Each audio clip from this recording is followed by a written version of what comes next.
Our next item of business today is a debate on motion 23133 in the name of Nicola Sturgeon on COVID-19 Scotland's strategic framework. I would invite all members who wish to contribute to this debate to press their request to speak buttons, and I call on the First Minister. Thank you, Presiding Officer. Firstly, I move the motion in my name and also confirm that we will consider each opposition amendment very carefully. While we don't necessarily agree with all of them in their entirety, there are good suggestions in each of them, and so regardless of how the votes go this evening, we will seek to take these forward constructively. The Scottish Government published our new strategic approach to tackling COVID on Friday. That included the proposed 5 levels of intervention. I won't repeat all of the detail today, but I will set out some changes we are proposing as a result of our considerations since Friday, and I will give a very preliminary indication of the levels that we think might apply to different parts of Scotland from next Monday. I would draw members' attention to a technical paper that we have published today, giving more detail of the data and wider factors that will guide these decisions. Firstly, though, I'll just briefly summarise today's statistics, which were published a short time ago. The total number of positive cases reported yesterday was 1,327. The total number of confirmed cases in Scotland is now 59,201. The number of positive tests reported yesterday was 8.7% of the total. 1,100 people are currently in hospital, which is an increase of 48 from yesterday. I think it is worth noting, Presiding Officer, for those who might think we are being too tough with restrictions right now, that the number in hospital right now is just 400 short of the number of hospitalisations at the April peak. 82 people are in intensive care, which is 8 fewer than yesterday, and in the past 24 hours, I'm sorry to report that 25 additional deaths have been registered, which takes the total number of deaths under that daily measurement to 2,726, and I want to send again my condolences to all those who are grieving a loved one. The rising cases we are seeing in Scotland is part of an international pattern that's reflected elsewhere in the UK, Europe and across the world. Indeed, many countries across Europe in particular face a much more severe situation than we do currently. However, it is to try to avoid that kind of deterioration and to try to avoid mounting pressure on our National Health Service that we are acting firmly at this stage. It's why we acted back in September to stop household gatherings and then took further action earlier this month to restrict hospitality. The positive news is that we believe the restriction on household gatherings may already be having an effect. The number of new cases is growing more slowly than at the start of the month, and we have not seen the 9-day doubling of cases that was predicted earlier this month. We hope that the effect of the difficult and, I know, unwelcome restrictions on hospitality, which have been enforced now for just over 2 weeks, will soon start to be seen as well. Our hope is that the rate of increase in new cases will slow even further and that we will then see a decline in the number of new cases. And if we do see that progress, it is important to stress that that will be down to a reduction in our interactions with each other as a result of the restrictions in place. It's important to bear in mind that as I run through some of the detail of the new levels, because while this is difficult for all of us and it is difficult for many businesses, it is by reducing our interactions with people in other households and in environments with higher risks of transmission that we will continue to make progress. All of that said, our position just now is still fragile and it is too early to draw firm conclusions. Cases are still rising and that is not a stable position to be in. And given that we are entering winter, COVID is likely to present a significant continued challenge for us with higher numbers of cases than we would want to see for some time to come. In addition, given the lag effect associated with the incubation period of the virus and how it affects people over time, we know that we are also likely to see hospital and ICU admissions and, unfortunately, deaths rise for some time yet, even as we hope the rate of increase in cases continues to slow. So all of this means that we must continue to be very cautious and we must take the action necessary to suppress the virus to the lowest possible levels.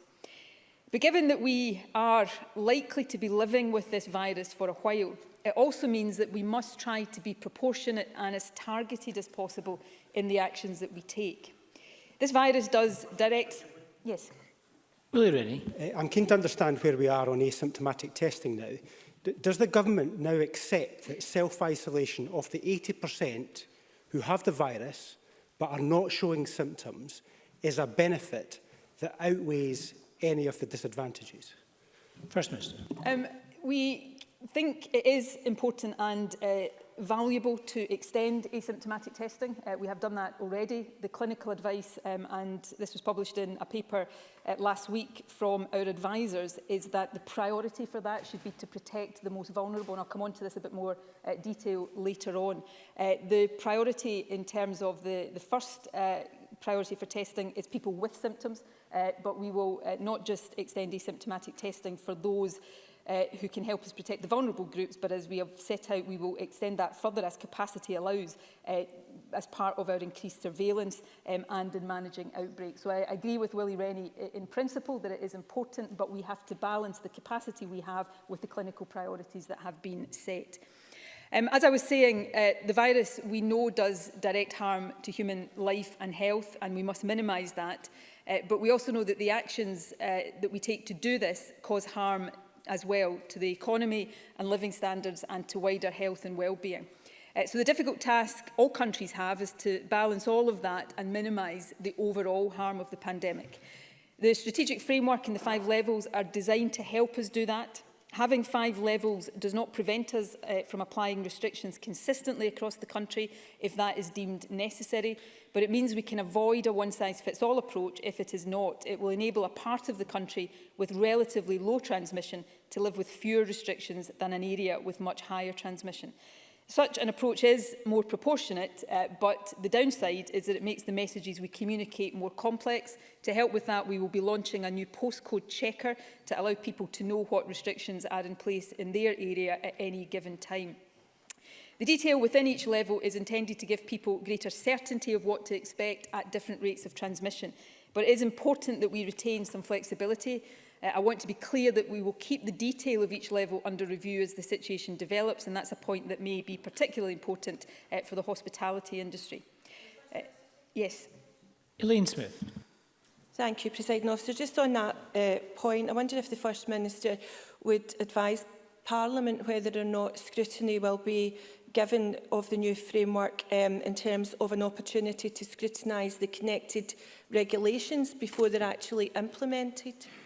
First Minister. Yes, Graham Day will be having, and I hope these discussions will be fruitful with other opposition parties, exactly how that will be done. We would suggest perhaps there is a dual approach to this, where relatively minor changes to the regulations go through the committee process, but more substantial changes would involve some plenary input from the Parliament. We are open-minded to that. It is important to recognise that the levels will be implemented by effectively template regulations, which the COVID committee will be able to scrutinise in the normal way, but any changes to areas going in or out of levels will also trigger changes to the regulations, which the COVID committee will be able to scrutinise. And if they are more substantial changes, I suspect there will be a desire for the Parliament as a whole to be involved in that. So we will continue to try to seek... I'll take one more intervention at the moment before I try to make some progress. Neil Findlay. Thanks very much. And these are extremely difficult times for everybody, and I'm sure for no one more than the First Minister. But scrutiny is absolutely essential.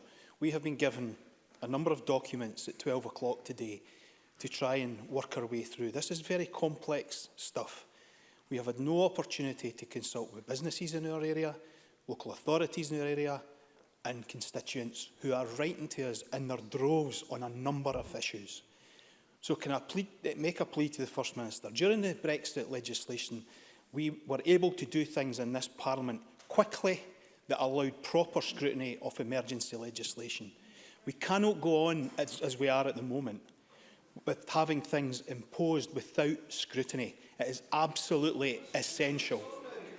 It is absolutely essential we do that. And I'll plead to the First Minister to open this up to far more scrutiny than we've had to date. First Minister. In principle, I actually agree with Neil Findlay and with the previous comment. The one caveat I would inject here, which I have before, is that unlike Brexit, we're dealing with an infectious virus. There is a real importance for the government to be able to act quickly where that is necessary and merited, and I think people would accept that. But I absolutely agree, the further we go into this, we need to balance that with the legitimate demand for Parliament, not just to be consulted and have the ability to scrutinise, but to do that early and before changes are made, wherever that is possible. And I give a commitment today to try to facilitate that as much as possible. We're having a debate and a vote today on the overall framework. When we announce, and I'll come on to this in a second, the initial application of that framework, that will trigger scrutiny of the regulations that will give effect to that, and then there will be changes to the regulations with any changes to the levels framework. So there will be scrutiny in the ordinary course of events, but we want to try to build greater scrutiny into that as well. I appreciate that Parliament is getting information sometimes at short notice. We will try to provide as much notice as possible. I spent last week, and I found it very useful, I think a total of almost 3 hours with the party leaders of the other parties here to try to give an early and developing understanding of what we were bringing to Parliament today. So I give a commitment that I will try, within the context of what we're dealing with right now, to involve Parliament in as much scrutiny as possible. Let me, Presiding Officer, try to make some progress. I just want to summarise for Parliament today the levels that we are proposing. Members should note that levels 1, 2 and 3 of the 5 levels are intended to be broadly comparable, albeit not identical to the 3 levels deployed in England. I explained on Friday that the baseline level 0 is the lowest level of restrictions. It is similar to the state of affairs that applied in August when we had suppressed the virus to very low levels. We consider this to be the closest to normality we can get to without better treatment or a vaccine for COVID. And of course, we remain hopeful about the prospects of both of these scientific developments over the next few months. Level 1 is similar to the restrictions we had in mid-September as cases started to rise again, but prevalence remained very low. Our objective, of course, is to get all parts of the country to level 0 or level 1 and remain there if we can. The restrictions we propose for level 2 are similar to those that currently apply across Scotland outside the Central Belt, and level 3 resembles the tougher restrictions that currently apply in the Central Belt. And finally, level 4, which we hope not to have to use, envisages something closer to a full lockdown. For example, non-essential shops would close at that level. However, even at level 4, up to 6 people from 2 households could still meet outdoors, and manufacturing and construction businesses would stay open. Levels 2 and 3 are intended to apply for short periods of time, and level 4 will be deployed only if absolutely necessary as a short, sharp intervention to address extremely high transmission rates. Under all 5 levels, we want schools and childcare to remain open if at all possible. Since publishing the proposed levels on Friday, we've consulted with various stakeholders, and as I've said, those consultations included discussions with opposition leaders. Of course, it's not possible to accommodate all the asks of different sectors and still suppress the virus, but I can confirm that we have decided on some changes that will hopefully be welcomed. These relate to childcare, shared parenting and child contact centres, outdoor retail, bingo and numbers allowed at weddings at level 4. Full details are on the revised table circulated to MSPs earlier and will be made available on the Scottish Government website. Before turning to hospitality in a bit of detail, because that's one of the sectors bearing the biggest impact of current restrictions, let me mention one other hopefully temporary change. The table published on Friday envisaged that at level 1 we would be able to meet with 6 people from 2 households in our own homes, but it also made clear that this might change in some circumstances. The public health advice to ministers is that if a decision is taken this week to move any area to level 1, the current prohibition on meeting anyone from other households in our own homes should remain in place for a period as an extra precaution. We intend to accept this advice, but that position will be reviewed weekly. Let me turn now. I'll take one more intervention and then I will need to make some progress. Liam MacArthur. I'm very grateful to the First Minister for taking an intervention on that specific point. Will she recognise that in rural and particularly smaller island areas, the option of meeting in venues or indeed outside, particularly as we move into the winter months, is going to be hugely problematic, and therefore the restriction in place is likely to reduce public confidence and possibly compliance with the restrictions she's setting out? First Minister. I'll come on to island communities in more detail in a second. I do recognise that, and that's why I hope this would be a short-term temporary change. It is advice about how we transition to this new system with appropriate precautions still in place. I want to turn, Presiding Officer, to hospitality and describe the restrictions that will apply in each level and outline any changes from the current situation. I hope that the changes will be welcome, but I know the sector will have wanted to see fewer restrictions, especially at level 3. I'll explain why we don't consider that possible at this stage, but I want to be clear that we will continue dialogue with the sector on the proposals it has put forward. We also intend to establish an expert advisory group on reintroducing safe low-level music and background noise. At level 0, hospitality will operate almost normally, subject to rules on physical distancing, limits on numbers and other mitigations such as table service only. Level 1 will be similar, but with a curfew closing time. However, that will be 10:30 rather than 10 p.m. Level 2 is broadly comparable to the restrictions currently in place outside the Central Belt. Currently in these areas, hospitality can operate normally outdoors with an early closing time. I know this gets more difficult in winter. I'm going to make a bit of progress if that's okay, and if I have time, I promise I will come back to you. That will continue to be the case under level 2, but the closing time again will be extended to 10:30. Just now, premises in these areas can open indoors until 6 p.m. for the service of food and non-alcoholic drinks only. At level 2, that will be extended to 8 p.m. and alcohol will be permitted with main meals. In the Central Belt areas, under tougher restrictions just now, only cafes can open until 6 p.m. and for food and non-alcoholic drinks.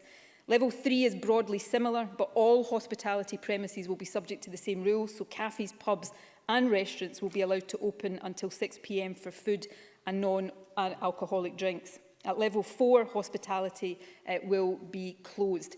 I know the sector wants to see more activity allowed, especially at level 3, and we will continue to discuss that with them.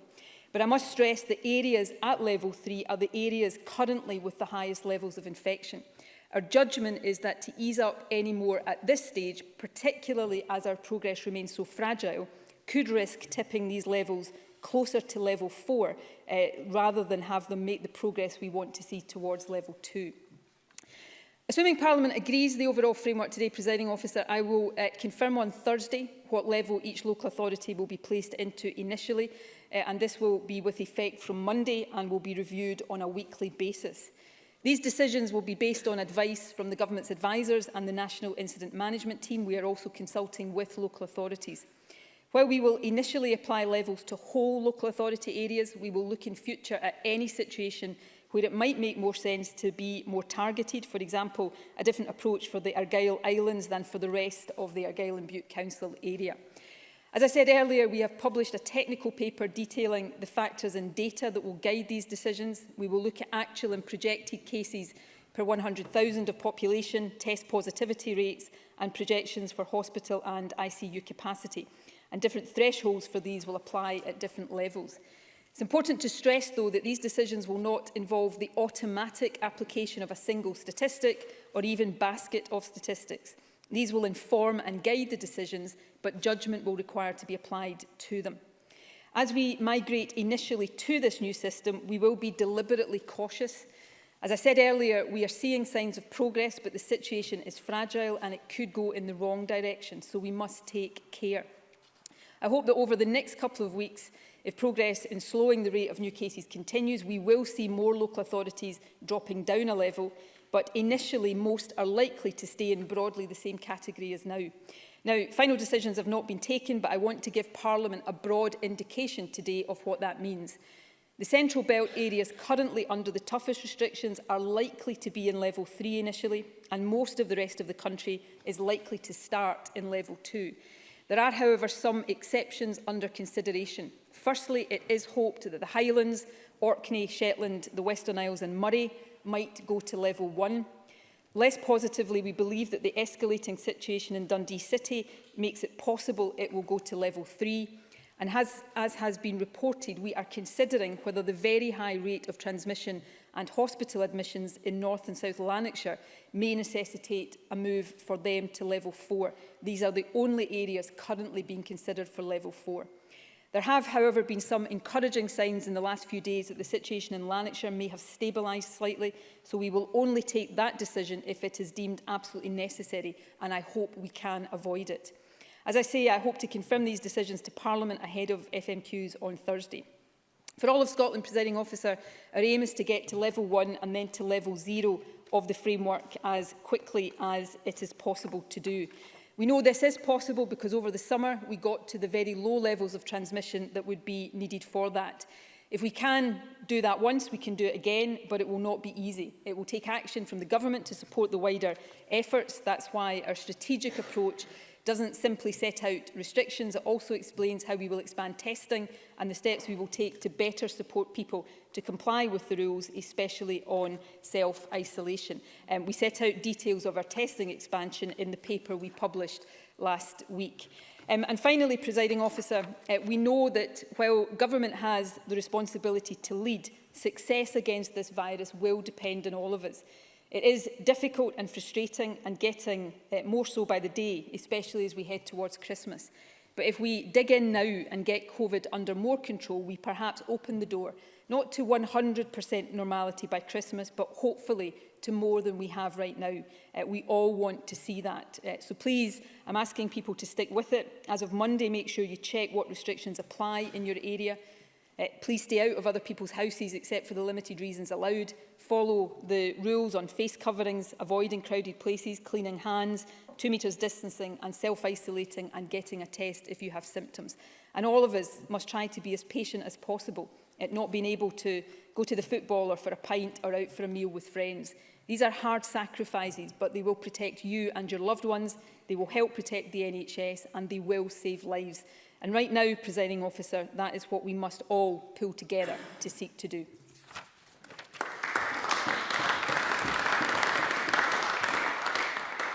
Thank you very much. And I call on Ruth Davison to be followed by Richard Leonard. Ruth Davison.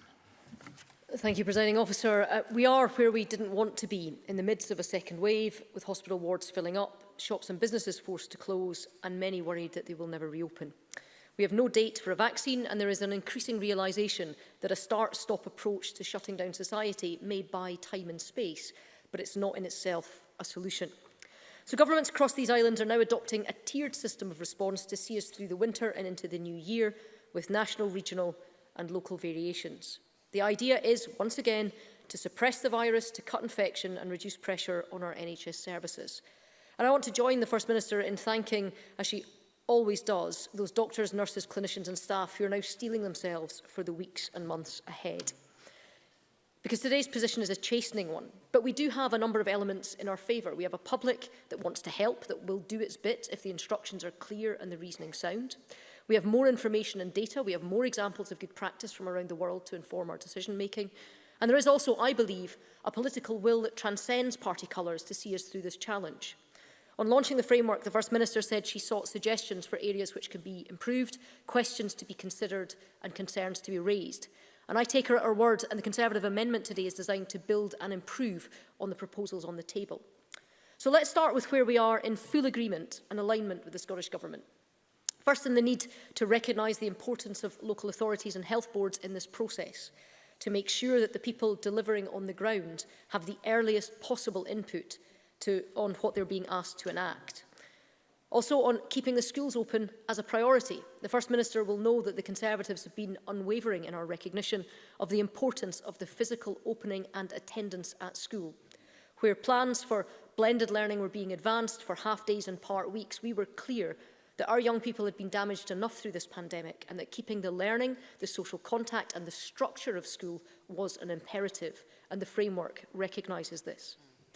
In changes from our proposals last week, she confirms that informal childcare allowed at tiers 0 and 1 will now be extended to include tiers 2 and 3, and that change is welcome, and so too is the announcement today of a postcode checker to allow people to check what restrictions apply to them.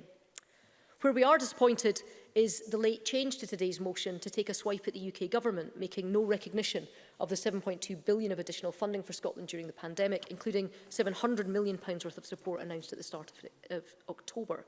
But that notwithstanding, the Scottish Conservatives will give their support to this motion and are asking for support for our amendment, because we believe it tackles some of the vital areas that are in the interests of all Scots as we move through the next phase of managing this pandemic. Alongside protecting public health, the most crucial issue is the protection of people's jobs, livelihoods and standards of living. The past 6 months have been horrendous for small businesses across Scotland, probably the hardest they have ever faced, including the years following the financial crash of 2008. And we're not talking here about big multinationals, but family-run firms that are fighting to maintain local jobs in their areas, contending with what might be necessary restrictions, but having no part to play in the process of drawing them up. They need to be on the inside, helping mould a framework of regulation that supports firms and jobs, rather than simply be the recipients of restrictions handed down by ministers. So will the Scottish Government consider establishing a formal Coronavirus Business Advisory Council to help advise on the practical needs of businesses during this time of enhanced restrictions and properly inform the decisions taken? Yes. First Minister. Davidson for the constructive tone of our contribution so far. It may be the case that we can't support all amendments in the vote tonight because they remove parts of our motion that we think are important. But I want to make clear that that does not mean that we don't think there are we are not of the view that there are important suggestions in each of the amendments, including the one that Ruth Davidson has just spoken about. We will take all of the suggestions from all of the amendments and try to take forward them as much and as far as we possibly can. And that's a commitment I wanted again to put on the record in relation to the specific point, but more generally as well. I thank the First Minister for saying that she's going to take this on board, and if I can explain a bit about why we think it's so important and would press for that to be looked positively on. Just last week, business organisations were given days, 2-3 days to respond to this government's framework before today's debate. And many spoke out about the need to be in the room where those plans were being drawn up in the first place and using their experience to inform that thinking behind them. And we know throughout this pandemic that representative bodies like the Federation of Small Business, the Scottish Chambers, the Scottish Retail Consortium, they've made clear they want to play a constructive role. So the creation of such an advisory council would benefit the government, it would benefit those on the ground who are doing their utmost to adapt and change and keep their workers and customers safe. And I think it would benefit all of us by keeping more businesses afloat and more people in work. So I'm pleased that the government's going to give such a consideration to such a body. If I could just make some progress, that would be helpful. And I think that the reason that it's so important and bringing these businesses inside the decision-making process is it means that it would help answer the questions that they have now. And I know that Fiona Hislop received submissions last night asking legitimate questions about how this framework was going to work. How will areas move in and out of each level and under what criteria? What is the minimum period in and out of the levels? Because a 2 to 4 week spread simply doesn't work. What advance warning will businesses get before being told that they have to enter or move tier? And what target criteria needs to be met for areas to move from a higher level to a lower one? They also ask, as the Conservatives have repeatedly done, for airport testing, and they rightly demand a clarity that so far has been missing. And for example, firms across the Central Belt were told to cut or close for a 2-week circuit break that was due to end on the 26th of October. They were then told that would be extended by a week. They're now being told that they're about to enter Tier 3 with no date of exit. And the decisions that firms make about a 2-week suspension of business are not the same as the decisions they would make for indefinite closure. And it's simply not fair of government to string them along and not give them that information.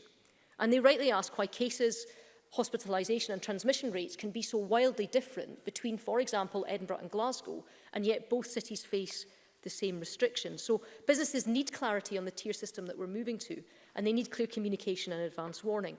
And so too do our councils. Now, I understand that council leaders spoke to the Deputy First Minister yesterday and they were advised that there would be movement within tiers or sub-tiers. So an area could be level 1, but with some level 2 restrictions, which would effectively make it level 1+. And the obvious consequence of that would be that there would be more gradations and combinations of restrictions than the 5 that had been previously set out. So key to retaining the public's trust and compliance is absolutely seeking clarity on this point. Cabinet Secretary John Swinney. I'm grateful to Ruth Davidson for taking the intervention. Can I say to her that whatever has been conveyed to her is not the position. We have been very clear, subject to the modifications that the First Minister has made today, that the basis of the levels as set out will be what we commence our arrangements to include. There may be stages at which we can apply different constraints within different local authorities, but not at the starting point. And that's the point the First Minister made about, for example, the Argyll Islands compared to the mainland of Argyll. That clarity is hugely welcome, but it demonstrates some of the difficulties that we've already seen in this process before these tiers are brought in. One of the things that we've put forward in our amendment is a request for a provision and publication of more local and regional data. We think that that's one way in which we can help improve clarity, both within local authority areas and between local authorities. And another of our key asks is for real thought to be given now on what can be done for people around Christmas. The government motion rightly mentions mental health. The Samaritans say that they take 300,000 calls across the UK on Christmas Day in the average year. And this year is not even close to being average. Research published this month by the Campaign to End Loneliness showed that nearly 2/3 of adults are worried that they won't be able to see family and friends this Christmas because of the coronavirus. More than a quarter are worried about being alone on Christmas Day. And more than half say they won't see elderly relatives because they're afraid of endangering them, but they know that this will also increase their loneliness. On Sunday, the Deputy First Minister indicated that he was in discussions with the UK Government and other devolved administrations to develop a plan to allow students to return home for Christmas. Notwithstanding his remarks yesterday, this is to be welcomed, and it would be helpful if we could get more detail on those discussions and receive regular updates on their progress to ensure that students, many away from home for the first time, can indeed return to their families safely for the Christmas break. But that's not enough, because we need to look at the viability of a plan to allow a temporary and proportionate moderation of household restrictions, which will lift the threat of loneliness and isolation now hanging over so many as they look ahead. The 5-tier framework, as set out, allows for limited degrees of in-home socialising at levels 0 and 1, but no in-home socialising at all across levels 2 to 4. Safety is, of course, of paramount importance, along with the need to suppress the virus. But will the First Minister commit today to examining the case in conjunction with her medical and scientific advisers for allowing a limited degree of in-home socialising across at least the first 4 tiers over Christmas Day and Boxing Day? Even a limited moderation across those 48 hours would help ensure that parents could see children, and perhaps more importantly, grandparents could see grandchildren this Christmas. Counterintuitively, there may be a public health benefit to this, because if we want people to continue working within the rules for the long term, they shouldn't be faced with a choice where family needs override their buy-in to compliance. Because we know that once that Rubicon of knowingly and purposefully casting the rules aside is crossed, keeping adherence in all other respects becomes harder. Now, I know that no limited moderation can provide a full solution. The hard truth is, it is impossible for every seat normally taken at the family table to be filled this Christmas, but nobody should have to sit alone. I'm just summing up, but yes, absolutely. Ian Smith. Thank you very much, Presiding Officer. I wonder if the member would agree with Bishop John Keenan, who also said about Christmas that it's important to give people hope. Ruth Davidson. Well, absolutely. It is absolutely important to give people hope. It is also important to keep people safe. These are very difficult questions, and I understand the complexity and difficulty with it. That's why we're not calling for a plan to be announced today, but we are asking the government to take this away and look at it, look at the viability of it, look at what can be done in these areas. Because we need a plan for Christmas which shows that while it clearly will not be normal, must still bring the opportunity for families to come together, to see each other, to love each other, to support those who otherwise would be condemned to a very bleak December. The way in which families are structured and the divide that distance has created and entrenched this year means that any Christmas loneliness strategy should be coordinated as much as possible across the 4 home nations. Presiding Officer, we have approached today in a constructive manner, and we believe that our asks, a Coronavirus Business Advisory Council, local and regional data collection and publication, advanced warning for sectors about proposed tier changes, target data for tier reduction, and a Christmas loneliness strategy are all proposals that will help Scotland come through the second wave in better shape. And we urge the Scottish Government to consider them. I move the amendment in my name. Thank you very much. And I call Richard Leonard to be followed by Alison Johnson. Richard Leonard. Thank you, Presiding Officer. The Government has been trying to build cross-party consensus for this framework over this past week. And to those of us who have had friends, neighbours, family members struck down by this virus, who have been hospitalised, who will suffer the long-term effects, or others still who did not make it, we know just how serious this is. We do not need to be reminded. And so that we agree that we should strive for a consensus, but our first duty is collectively to get this right. We need to get this right for Scotland because people are suffering, businesses are suffering, and communities are suffering. Scotland has already paid a price, which is why it remains our firm view that members of this Parliament need to be able to ask questions of government ministers in this Parliament about this framework in advance of us voting on it. A week ago, this was the agreed position. Then, days ago, this was withdrawn in what was clearly a political decision, which begs the question for many people, what has the government got to hide? A simple parliamentary debate on this motion is not sufficient. It does not give us the level of parliamentary scrutiny which the people who send us here rightly expect. Private briefings with opposition party leaders have their place, but they cannot be a substitute for public and parliamentary debate, scrutiny and interrogation. That is our view. Of course. First Minister.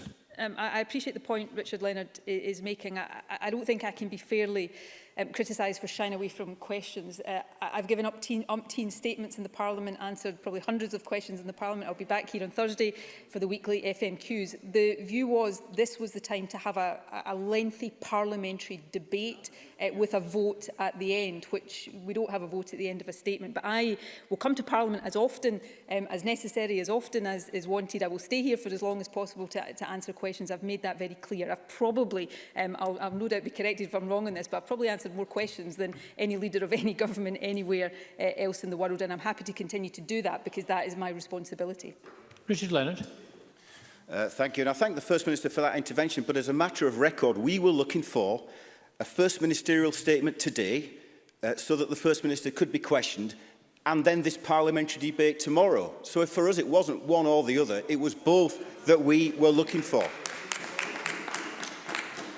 Of course, it is a step forward if the government is now conceding the principle that regulations should be voted on by Parliament before they take effect, not after. But we still need the opportunity to test them and the evidence that lies behind them. And that is what any motion, any legislation and any regulations passed by this Parliament must reflect. We have always said that the gloom of this pandemic must be illuminated by the light of scientific reason. And that means evidence, credible evidence, persuasive evidence, reliable evidence, evidence that people can see and understand. So we need much greater transparency over the indicators that are being used to determine which tier a local population is being placed in. Yes, I'll take an intervention. First Minister. Paper today, the data that will be used and the thresholds and how that decision-making process will work. But I had already had an intervention with Ruth Davidson, but can I remind people that most of the data and evidence we have is already published on the Public Health Scotland website. Anybody can go in and look at the data on a daily basis in their own neighbourhood. Some of the evidence that is asked for, I said this to Richard Leonard when we met last week, I understand the call for that, but some of the additional evidence that has been asked for is evidence that in Scotland or any other country simply does not yet exists. So we will publish and already do publish most of the data that is available to us, and we'll continue to do that at as granular a level as it's possible to do. Richard Leonard. Well, we think, for example, that clear thresholds should be set out and published weekly so that people can understand which tier they are in and why. We think that clear indicators like the level of cases in care homes should be published. The rate of cases among the over 60-year-olds in a local authority area should be published routinely. And I've heard the First Minister say on numerous occasions that the evidence we are looking for does not exist, but it must be possible to distinguish between the rates of transmission in restaurants, in pubs, in bars and in cafes. Otherwise, why could decisions like the one taken in Aberdeen be taken from an informed point of view? And that is what business owners and hospitality workers alike were telling me a week ago in Glasgow's Merchant City. They want better informed, evidence-led interventions so that at least some parts of the nighttime economy might be kept open in our towns and cities. And I'm bound to say that it must be possible to do better than the response of the First Minister in her daily briefings, that if there is a thin line between a cafe and a restaurant, then all cafes will be shut down. That is not a rational response of a government that is supposed to be winning public consent at a time of enormous sacrifice. The First Minister must understand why there is such anger in Scotland's hospitality industry. On Friday, the First Minister said that we were not back at square one. And it's true that the schools, for example, are to remain open, something which we welcome. So we may not be back at square one, but this is a second wave which is coming as we approach the winter. That is very different from the challenge we faced as we went into the spring and early summer. We know that emergency hospital admissions in December last year were over 9% higher than they were in April last year, so that the challenge that we face is different and it is greater. In our amendment to the government motion, we reflect on the fact that the government has been too slow at testing, too slow at turnaround times for testing, too slow at turnaround times for contact tracing under Test and Protect 2. It's no good expanding testing capacity on its own if the turnaround time for results is too slow. And let me turn to students as well. Students coming to Scotland's universities should have been tested on arrival at least once. Now they should be tested before the Christmas break and on return from the Christmas break so that they can safely have a Christmas break. Families do want to be together at Christmas. The people of Scotland have already paid a price, so everything needs to be done to make sure that this can happen, and we will work with the government to make sure that it does. Let me also say that the extension of testing is something that we welcome too, but it's been too slow as well. We've been calling for the extension of routine testing to home care workers for months. The government has finally agreed, but we still do not know when we can expect to see this. These workers, predominantly women workers, are putting themselves at risk to care for Scotland's most vulnerable people, so everything needs to be done to ensure that we are caring for and protecting them. They need a date for testing. This new framework, which comes into force in 6 days' time, like the lockdown of hospitality, like last week's extension to the lockdown of hospitality, has not won unquestioning support out in the country, and so it does not win unquestioning support from Labour. People understand that the choices are stark, but in a democracy, they can only be made with the establishment of trust, and so the winning of public consent by persuasion and not coercion. The rising public hesitancy which the government now faces is in part born out of a fatigue, a tiredness in the desperate search for light at the end of this tunnel, but it is also born out of a growing restlessness and discontent that yet more is being asked without the compelling and persuasive evidence needed to back it up.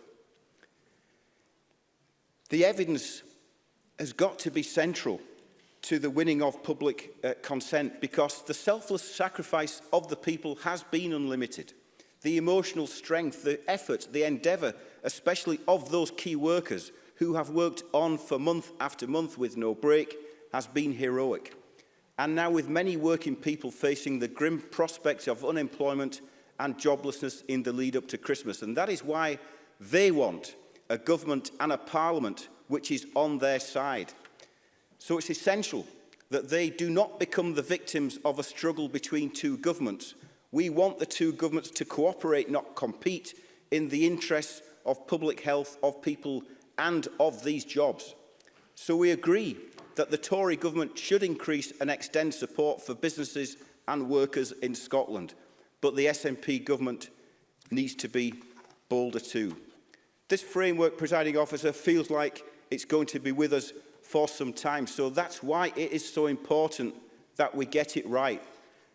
That is why we need people to be able to support it, not out of fear of the repercussions, but out of a belief that sticking to it will help us all.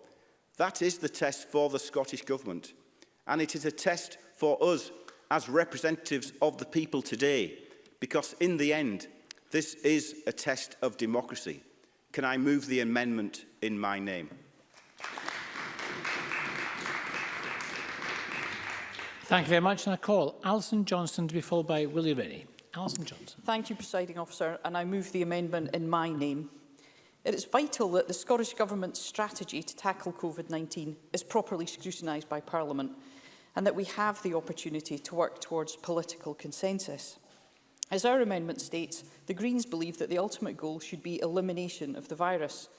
The Scottish Government's framework states that the strategic intent is to suppress the virus to its lowest possible level and to keep it there, while we strive to return to a more normal life for as many people as possible. People worked hard to suppress the virus over the summer, but it has subsequently escalated out of control. We have to learn, we need to understand why, and we need to have the opportunity to scrutinise and debate the government's response on an ongoing basis, because we can't continue to lurch from one lockdown to the other until an effective vaccine becomes available. Yes? Elaine Smith. Thank you, Presiding Officer. And I note what Alison Johnson said, in which case I was wondering if she might be able to tell me why the Green Party didn't support a statement with questions today and then a debate with the vote tomorrow for better scrutiny this week of this whole framework and what has gone before in the 16 days. Alison Johnson.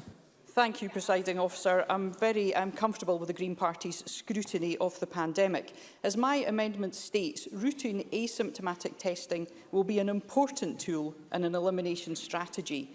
We know that those carrying COVID-19 can be asymptomatic while contagious, and we can't continue to wait for people to show symptoms before we test them. Now, the framework refers to an expansion of asymptomatic testing to certain groups, but we need to go further and faster. In universities, for example, the framework limits ambition for asymptomatic testing so that it will only be used in response to an outbreak. But by this time, the damage has been done. Universities in England are increasingly developing their own testing capacity using innovative techniques to routinely test as many staff and students as they can.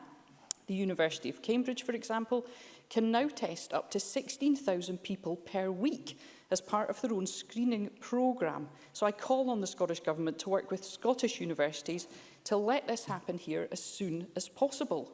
Because don't forget, it was the return of universities in September that helped propel us into the second wave, causing misery for thousands of students confined to overcrowded halls. We can't let this happen again. Let's learn. Yes. Neil Findlay. Very interesting, that number that she just gave, that the university can test 16,000 people a week. We in Scotland are still not testing home care workers every week. That is absolutely appalling. NHS staff who are on the front line are still not being tested every week. That's the reality of it, and that's why we require far more scrutiny than we've got at the moment. Alison Johnson. I agree wholeheartedly with Mr Findlay. I presented the Government with a paper in April calling for asymptomatic testing and outlining the research of Imperial College, who showed that such testing could help reduce transmission of the virus by up to a third. And the fact that this paper today speaks of the introduction of the testing of community nurses really is quite frankly shocking. I think a lot of people will be very surprised to learn that that isn't happening as a matter of course. So this asymptomatic testing is not yet being delivered at a scale and speed required, despite clear evidence showing the importance it has in detecting the virus and breaking chains of infection and therefore saving lives. Now, the framework states that testing on its own doesn't reduce transmission. I'm sure that every single person in this chamber understands that, but we have to look at the research that has been done. As my amendment states, a coherent response to the ongoing pandemic requires effort to build political consensus. It's vital that we are properly enabled to examine and debate the government's approach. You know, we're in the really privileged position of representing the people of Scotland, so we have to understand the government's intention in reducing specific restrictions and the scientific advice that underpins them. So I will continue to call, for each and every opportunity for opposition parties to do that. And, to share that information too with wider civic society. This is essential in ensuring ongoing public support when new measures intended to curb the spread of COVID are introduced. It's entirely reasonable for people to want to know why they're being asked to do certain things. And I think it provides confidence too, because people did express anxiety previously when restrictions were being lifted. So I, like many others in this chamber, I'm sure we all have received correspondence from constituents who are confused about the science underpinning certain measures. They will give example of one measure and compare it to another. So clarity of messaging is absolutely key. I understand that there's a tension between maintaining a flexible approach, which enables the Scottish Government and partners to respond quickly to emergency situations, and delivering clarity. And while it would be neither fair or productive to impose strict measures on areas where there's a low number of cases, different levels of restrictions being imposed on different parts of the country may cause confusion. And I think the First Minister appreciates the challenge there. So I would appreciate, when closing, if the First Minister or Cabinet Secretary could outline what form the new marketing campaigns mentioned will take. So as we know, I'll begin to close now, Presiding Officer, the virus affects different communities differently. People in our most deprived communities are more than twice as likely to die with COVID than those living in the least deprived. So I am pleased the framework contains a commitment to work with minority ethnic communities and organisations to ensure the Scottish Government gets its messaging right, but I would appreciate more detail in that regard too. In conclusion, Presiding Officer, the public need to know that we have an effective exit strategy, that we're striving to eliminate the virus in Scotland, and that there is robust scientific evidence underpinning the approach. Increased meaningful public dialogue, the expansion of asymptomatic testing, and ongoing debate in this Parliament will go some way to achieve this. So I would ask the Chamber to support my amendment. Thank you. Thank you very much. And I call Willie Rennie before we move to the open debate. Willie Rennie. We have worked constructively through the pandemic and will continue to do so. The good news is that the Government now seems to accept the much wider use of asymptomatic testing. The 80% of those with the virus, but with no symptoms, can now self-isolate with a positive test. That's a major change. That benefit outweighs, I believe, any negative behaviours that may come with a negative test. If we had accepted this principle earlier, we might have been in the position today to snuff out any outbreaks before they spread in our communities. And then we might have been able to avoid the imposition of generic, crude restrictions that we're talking about today. The First Minister, I know, disagrees with this, but the Government was getting carried away over the summer with talk of elimination. And they missed the opportunity to get ready for the widely predicted second wave with greater testing, improving the tracing capacity, but also the quarantine spot check capacity. Yes, certainly. That the Government wasn't carried away. What was said about what was achieved by the Scottish public as we reached the summer was entirely accurate, and that we didn't waste time. Mr Rennie knows that the reason why we are able now to look at wider cohorts of asymptomatic testing is because we have built up the NHS Scotland capacity to take testing, and that will allow us, along with what the UK Government can manage in terms of the Lighthouse Lab, to have that headroom in capacity as we enter winter to introduce more cohorts on asymptomatic testing. So it is entirely wrong, notwithstanding that we continue to have that disagreement that we do have, to say that we were either complacent or foolish in what we said and did over the summer months. Can I ask the interventions be kept a bit shorter, please? Willie Rennie. I'm sorry to disagree with the Health Secretary. I don't think she was foolish. I don't think that. What I do think is they had an ideological objection to having asymptomatic testing because they believed the negative behaviours that would come from that asymptomatic testing would not be of benefit. They have now evolved that position and changed that position and now accept asymptomatic testing on a wider basis. And I think that's a good thing, but I just wish it had been done earlier because we might have been in a better position today. We might have been having that testing to be able to snuff out the virus in our communities. So it was an objection rather than the ability to build up the capacity. And there has been much chopping and changing in recent weeks, so we need some stability on the restrictions. I do want to see greater involvement of the Parliament in approving the big changes to the levels. I support the various committees of the Parliament approving the regulations in advance of any change. I also support the Chamber debating any substantial changes, such as whether schools should move to blended learning or whether there should be widespread travel restrictions or whether every council was perhaps moved up to level 3 or 4. And I hope the Health Secretary, in her summing up, can respond positively to that proposal. Our amendment, which I move in my name, seeks fairness, hope and clarity.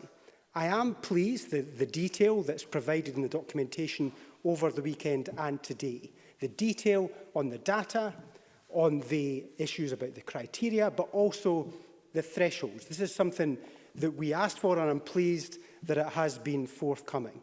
But there are issues on clarity. Take the local flexibility with the 32 different councils, but also, as been indicated this afternoon, the possibility of some areas within councils like the Argyll Islands. That's a huge potential variation across the country. Then the flexibility on the levels, not just the 5 levels, because we've learnt today there's effectively level 1.5 with the possibility of maintaining the ban on indoor meetings in the Highlands and Islands. So 5+ various measures on the levels. And then, of course, the 2 to 4 week periods where those measures may be introduced. So potentially different parts of the country bobbing in out of different levels at different times for different lengths of period. This is going to take a huge effort to communicate that. That level of flexibility may give greater precision for the government in being able to target what's necessary for each area. But the communication job has just got so much harder with 32 versus 5.5 versus different places at different times. So I think it's going to be a real challenge to get this message across. Now, I will assist in making that happen, but I hope the government is on top of this issue because it's going to be getting an awful lot more complicated. There is level 0, but there is no apparent route to getting there. Those councils that have 0 in the various indicators and documentation that's been provided in the last few days only takes them down to level 1. And I'm not sure how these areas get down to 0. How is that possible if those that are already at 0 in the indicators are just going down to level 1? So we need to have some clarity, so some hope for people that the best case scenario in this strategy, which is still pretty restrictive, is actually got a route potentially to get there. Are we moving to -1 on the indicators? Is there such a thing on that? What do they need to do in order to get to 0?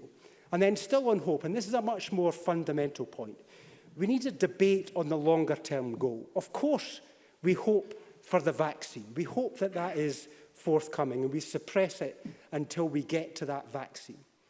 But there needs to be a consideration that that might not be possible and it might take a little bit longer. And we know about the various competing harms on health, on societal and also on economic. We understand that.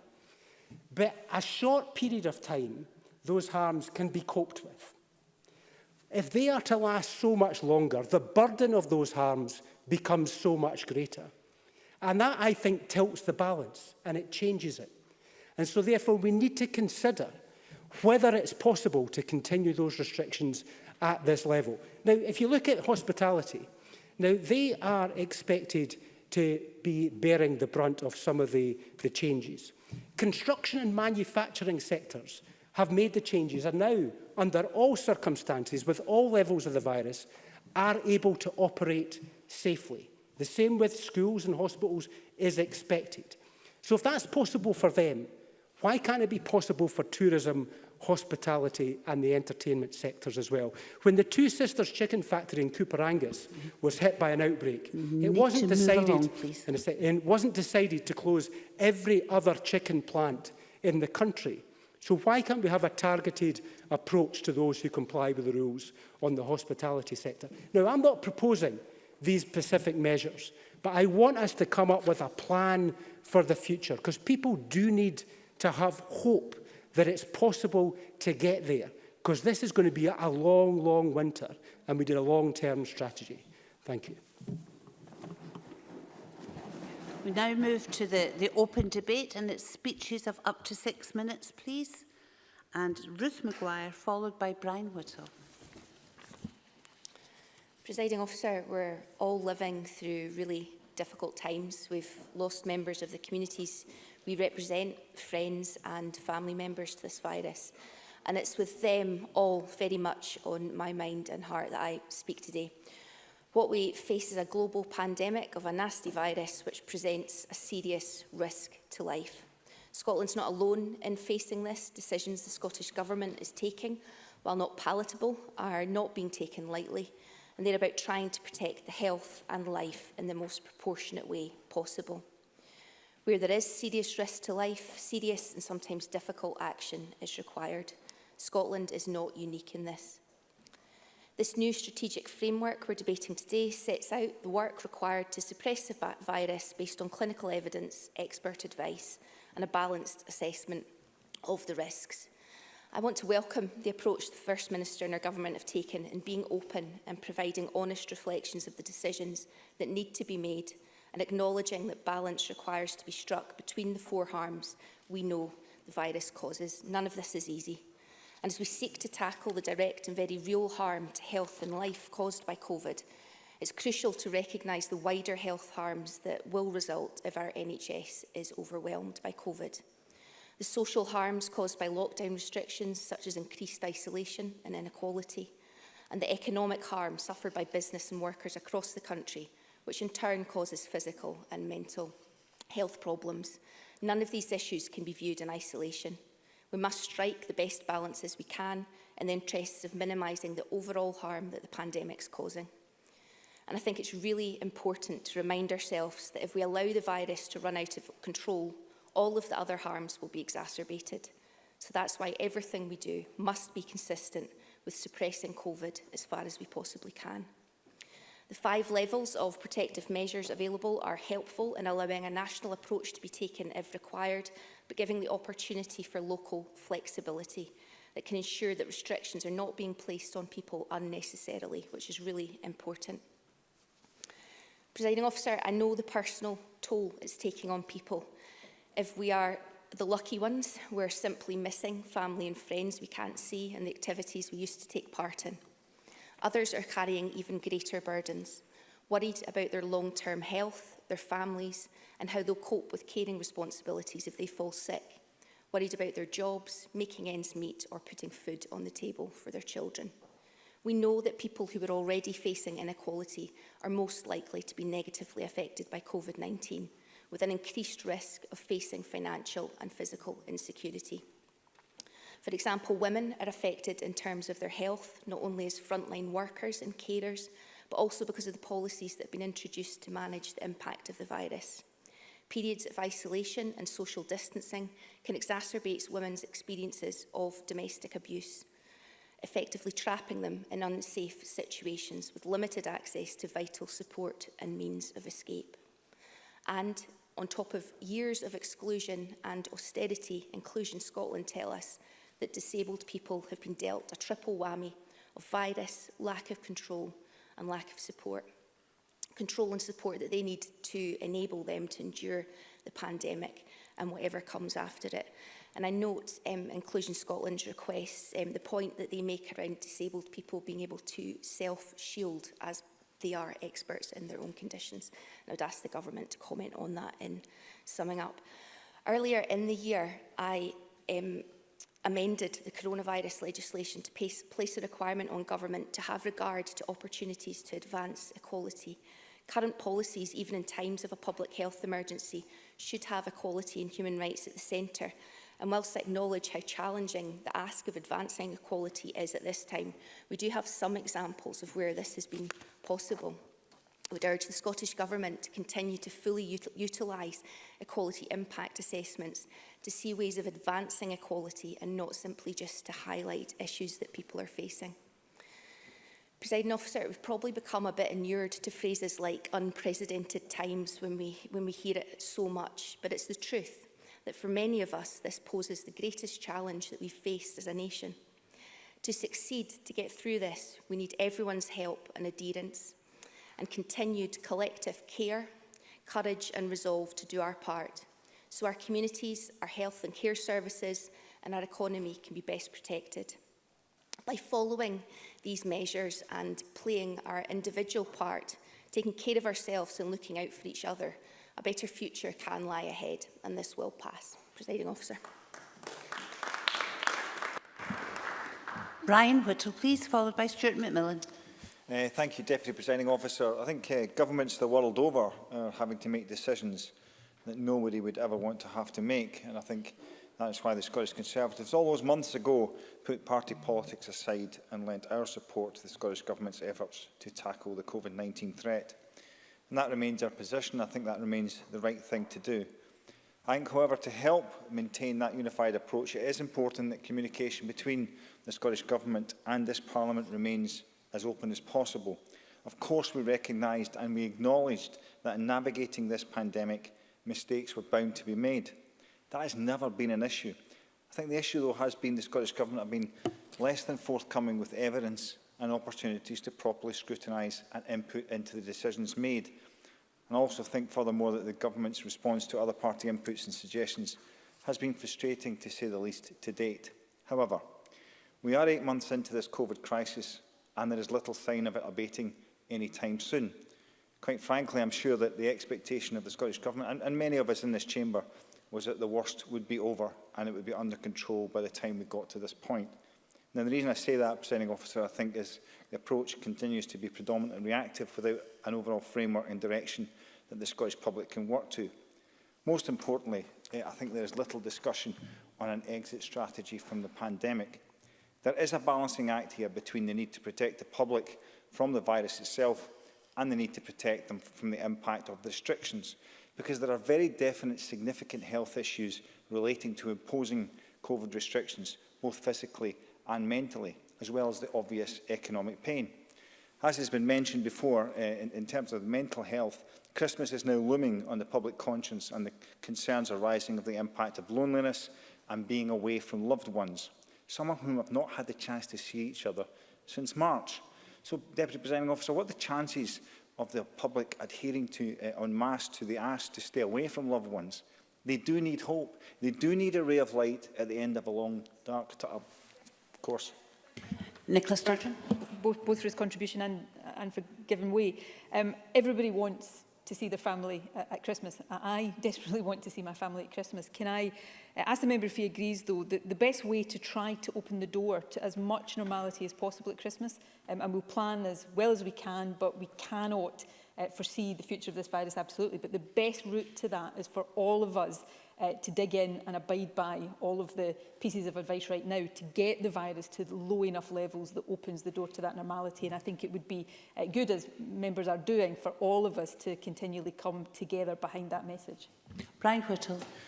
Can I thank the First Minister for that intervention? And I absolutely do agree with her that what we need is collectively across the whole country to adhere to a strategy. But I think that's one of the issues we have here, is it's bounced about a bit, and it's becoming more difficult for people to understand what the strategy is.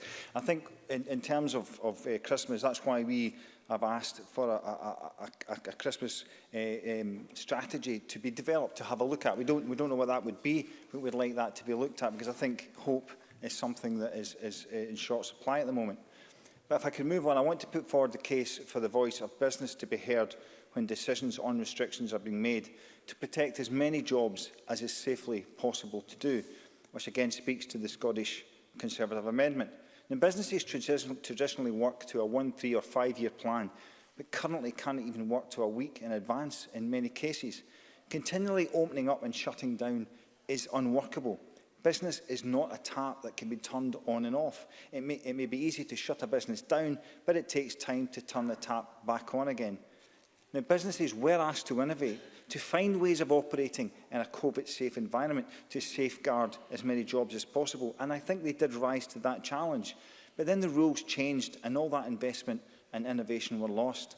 There are many businesses that demonstrated their ability to operate safely, yet they believe this is they're being penalised for those who flouted the rules. They say, don't punish those who fully complied with the rules for the stupidity of those who don't. Instead, let's seek out those who break the rules. For example, the problems within the hospitality industry are well documented. You only have to drive through a city like Glasgow to see the rise in the to let signs where a restaurant or a cafe was recently trading to get an understanding of the extent of this problem. However, it's not just the hospitality industry that is suffering. It's the whole food chain supply that's under threat.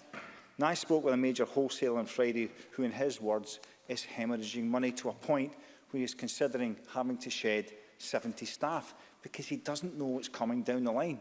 He has a fraction of his delivery trucks out there, half empty, trying to maintain the customers who are still able to do some level of trading. I think one local chamber member has said that most businesses will not be on the mandatory closed list, yet are expected to remain open under some restrictions, and the overwhelming mood music from government to ask customers to stay away.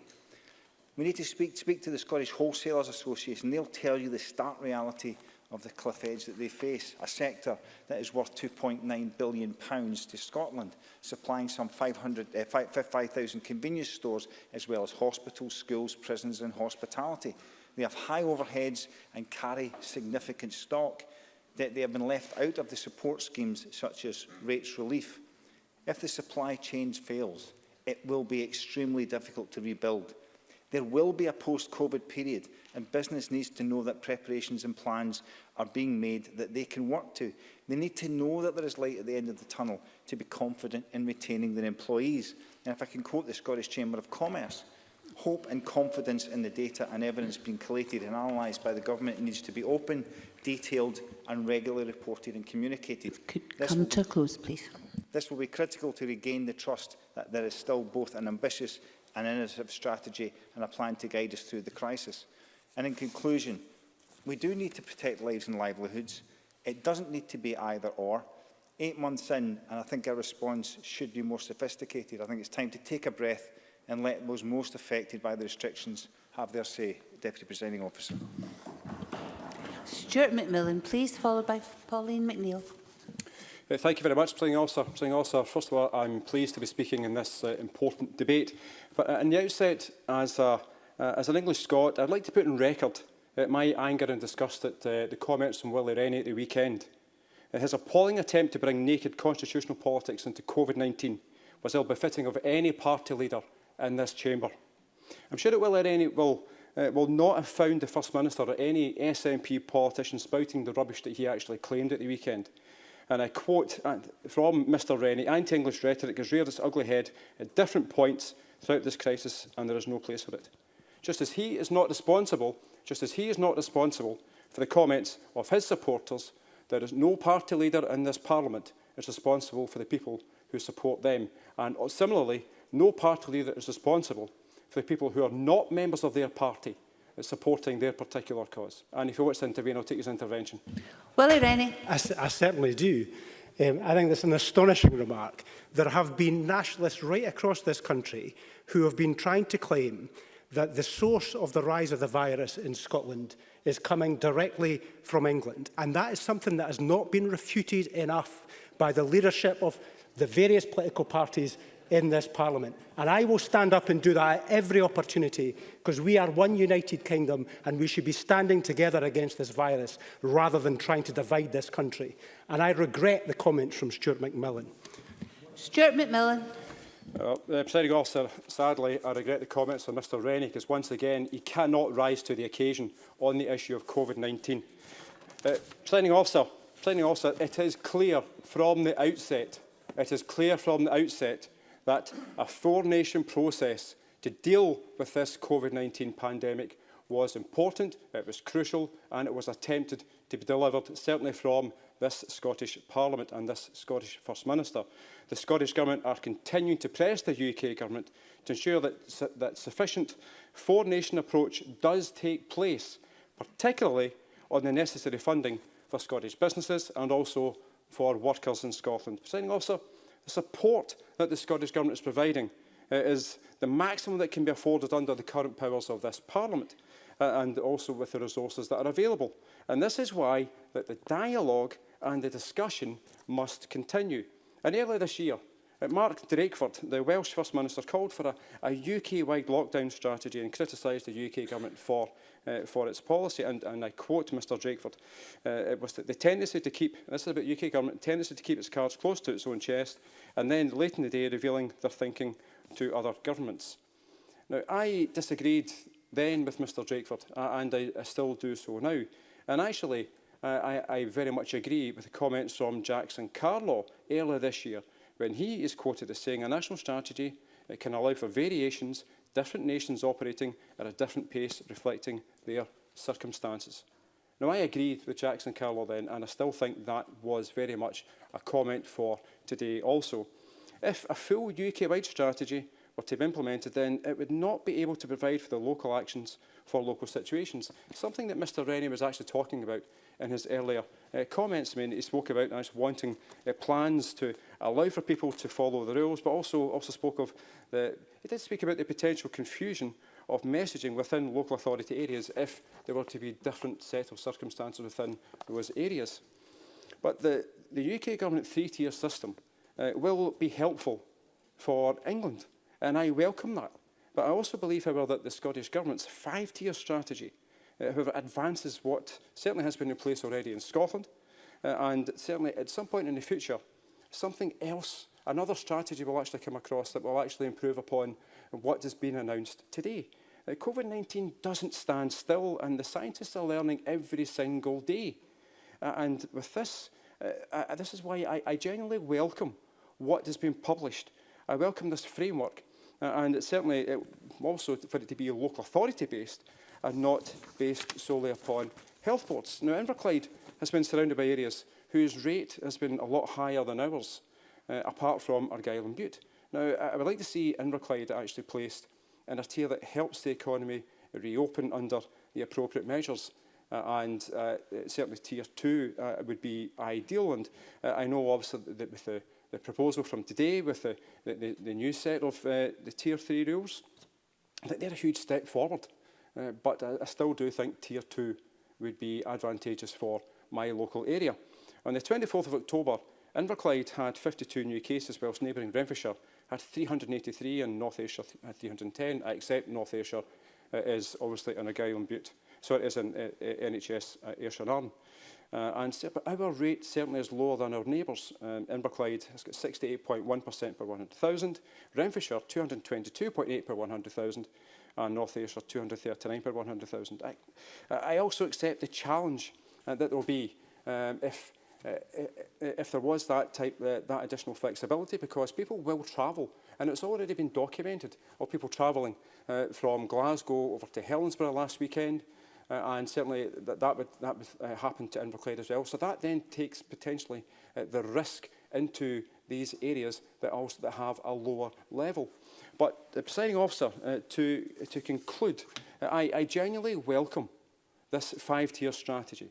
I genuinely welcome this framework, and I know it will be beneficial for every single community.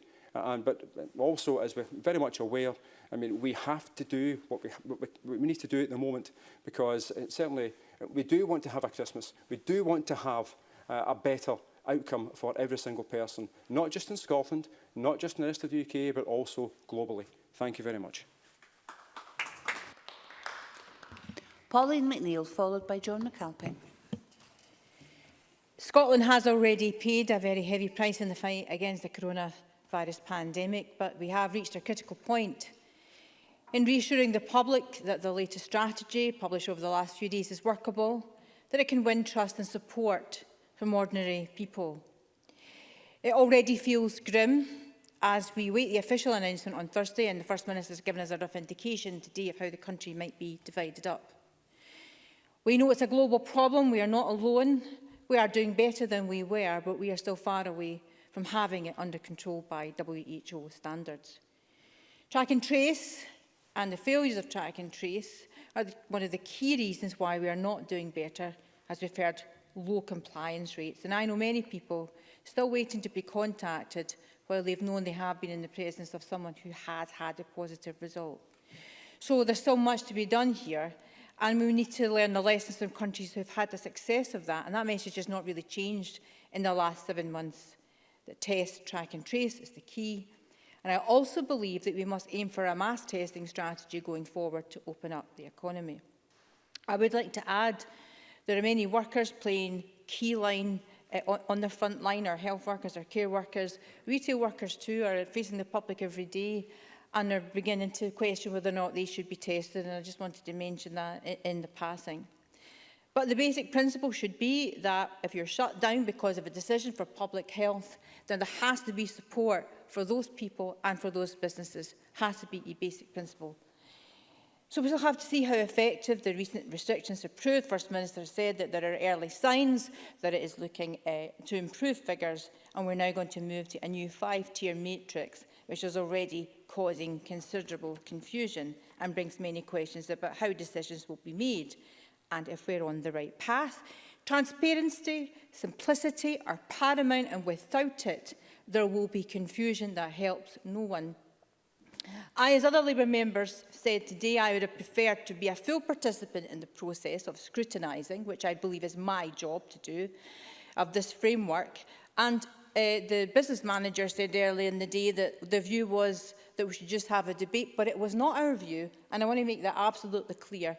We have been used in this place for the last 7 months questioning the First Minister, who I do give credit to, has stood there at the chamber desk answering our questions. I just don't see why this debate should be any different. In fact, arguably, I thought it was more important that we should have both, and as Neil Findlay said in his intervention, we do need to be able to chance to consult with businesses and people about our approach to this framework.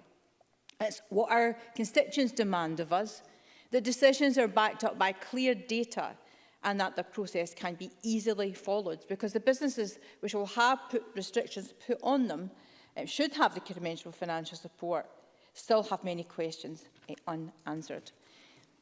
The well-worn statement that we are all in this together might be true, but some people are suffering considerably more than others. And each of these decisions will affect ordinary people and not just businesses. And we have to be mindful of that. Those who have lost their jobs and more who will lose their jobs, sadly, as the lockdown framework can impact and has impacted on some of the biggest sectors, such as hospitality.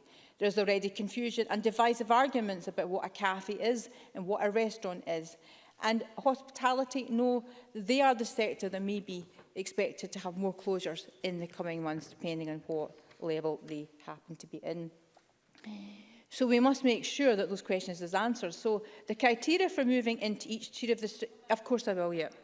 Nicola Sturgeon. I understand the difficulties for hospitality generally, but cafes and restaurants in particular. I wonder if she would recognise that under the new proposals, all premises will be subject to the same rules in future under level 3, so there will be no distinctions between cafes, restaurants and pubs, and I hope she would welcome that as a useful step forward. Pauline McNeill. I absolutely welcome that, and I also welcome, First Minister, what you did say about listening to some of the ideas that hospitality have to make it smoother, simply making the point that it's really important that people sign up to a strategy where they don't feel in any way it's the device of which I think the previous regulations were. So I wholeheartedly welcome that. But I do think that the strategic framework, although it tells us the possible indicators, but doesn't tell us when the actual threshold is reached. And earlier on, I think you said in answer to someone that is clear, and it's not clear to me so far of what I have read. So you've given an indicative view about where North and South Lanarkshire or Glasgow might be. So I already can see the figures that 335 out of the 100,000 and 375, and in Glasgow that's 308 per 100,000. But I'm not clear at what level they would go into Tier 3 or Tier 4, because they're only indicators. I would be helpful to get an answer to that. Yeah. The ranges at each level are set out in the technical paper we published today. I appreciate members will not have had a chance to absorb that in full. The point I made earlier on, which I think is important, that these statistics, cases per 100,000, test positivity, projections around health service capacity will guide these decisions, but inevitably there will be a degree of judgment that has to be applied to this. The interconnections between different areas, whether cases are going up or down, whether there is community transmission or a series of smaller outbreaks. So it will not be an algorithm-based approach. These statistics will guide fuller decisions. Pauline McNeill. So in applying that judgment, all I would ask is that the judgment applied is also clear and rational as how you arrived at that, because judgment does imply that someone's making the decision and it might not be clear-cut. So I would just ask for that, and I do appreciate the answer that I got here. And I think I have to close, but if I could, in closing, end on a very positive note, because I do welcome the First Minister's announcement, which myself and Claire Baker and others have campaigned for, the expert group to look at music, possibly looking at whether it could return to the hospitality sector. And in closing, if the First Minister could just address the level 0 issues for the nighttime economy, because in no scenario would they ever open up, and I just hope that they will be engaging with nightclubs and nighttime economy on that. Thank you very much.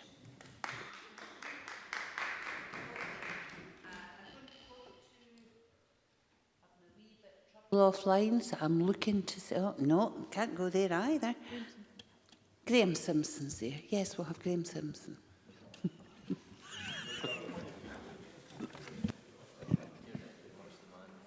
Yeah. Always ready.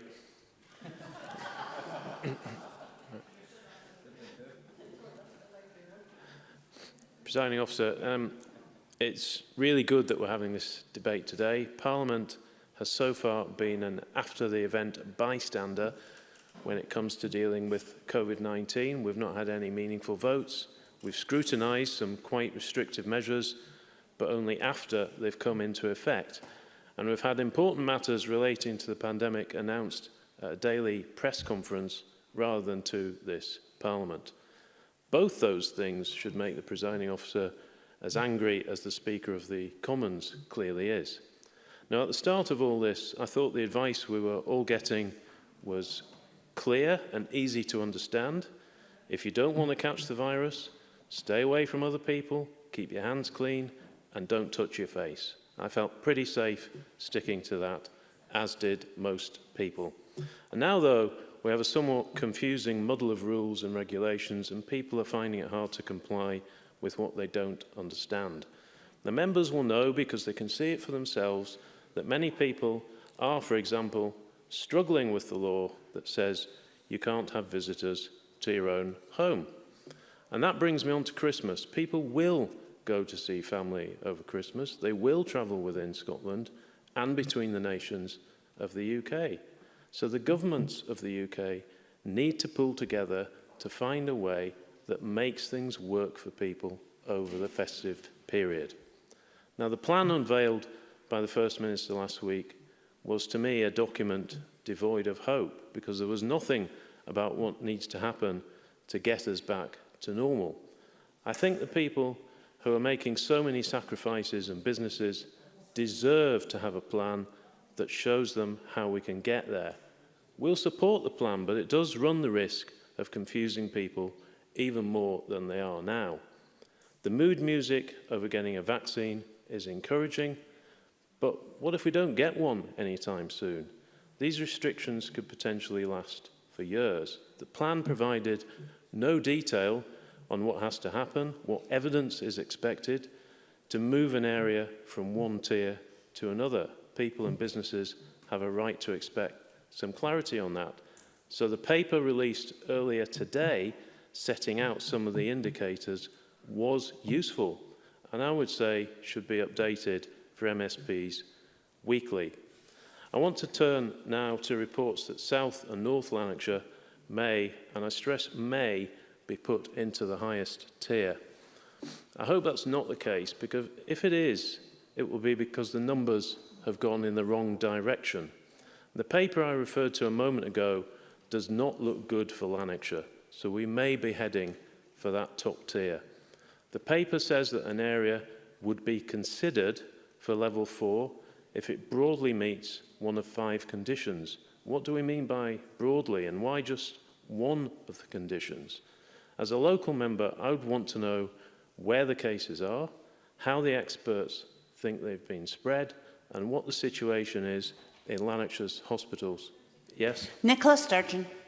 In terms of where cases in a particular local authority are, you can go onto the Public Health Scotland website every single day and see that updated down to neighbourhoods of 4,000 people. So that information is there.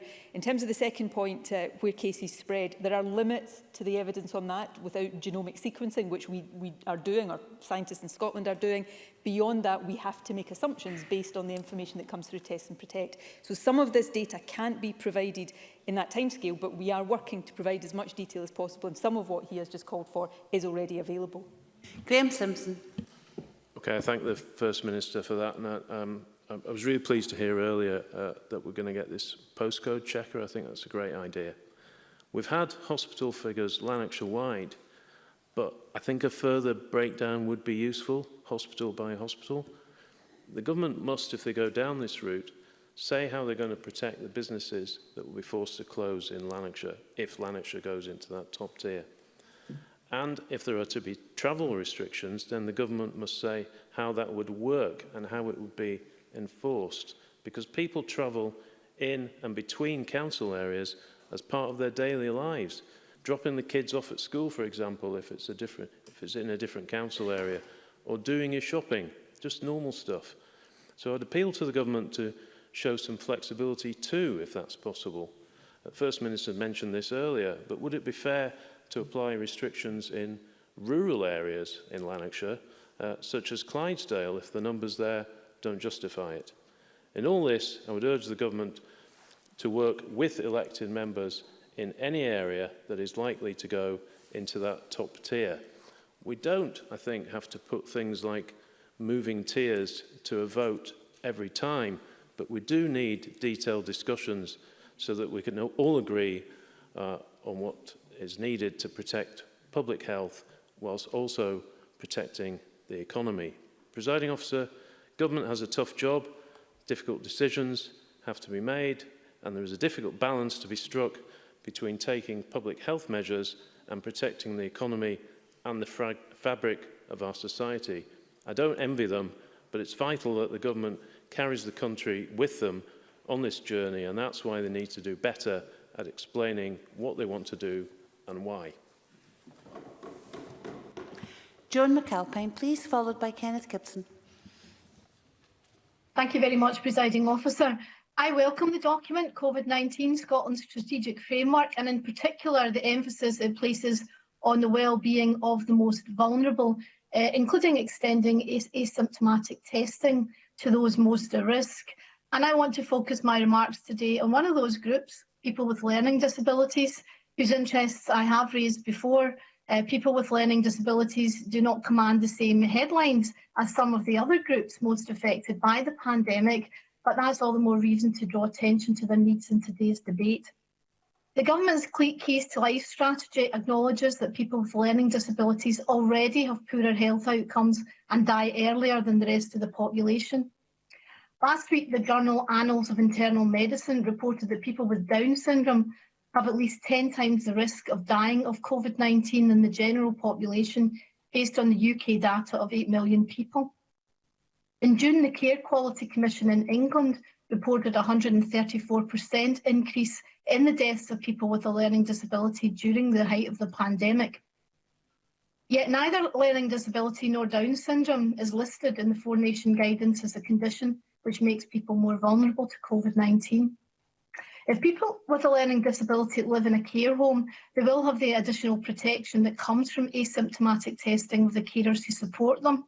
And I very much welcome that and the fact that it's moving to the NHS. But most people with a learning disability don't live in care homes, and their carers are not tested weekly, even though the strategy document says that routine testing includes, and I quote, non-elderly adult settings. And it would be good to get some clarity on that at some point. Many people with learning disabilities, including those with very high support needs, have been moved into community settings. But in practical terms, these settings carry the same risks as care homes. So people with significant needs will live in small complexes, perhaps with 5 to 20 other people receiving 24-hour support, including close personal care. And that means the infection risks that apply to care homes are similar to these complexes. And people in supported accommodation like this are subject to the same curtailments on their freedoms as people in care homes because they're vulnerable.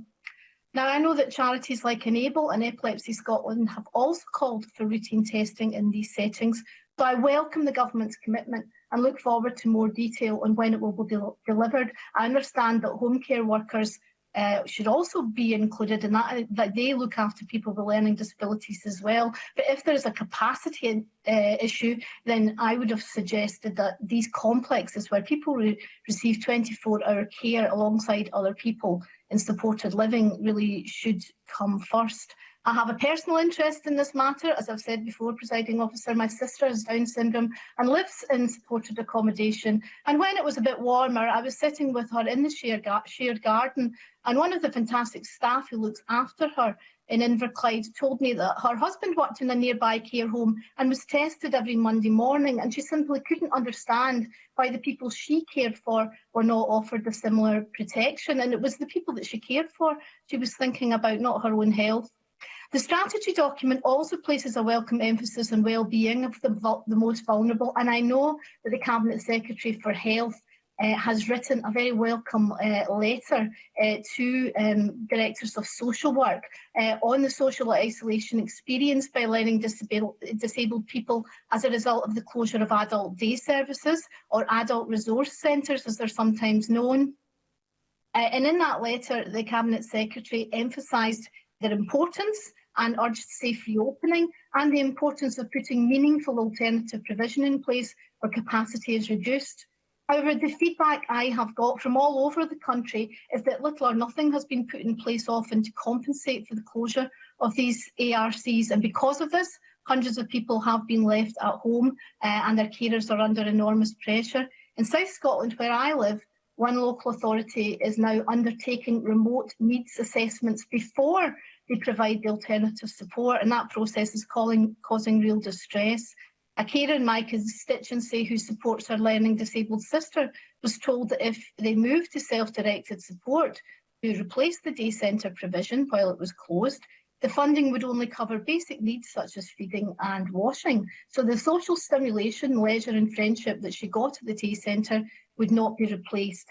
And the carer was told that if she did hire a personal assistant to fulfil these basic needs, her sister could lose her place at the adult day centre permanently, cutting her off from all the familiar activities that have given her life meaning for the last 20 years.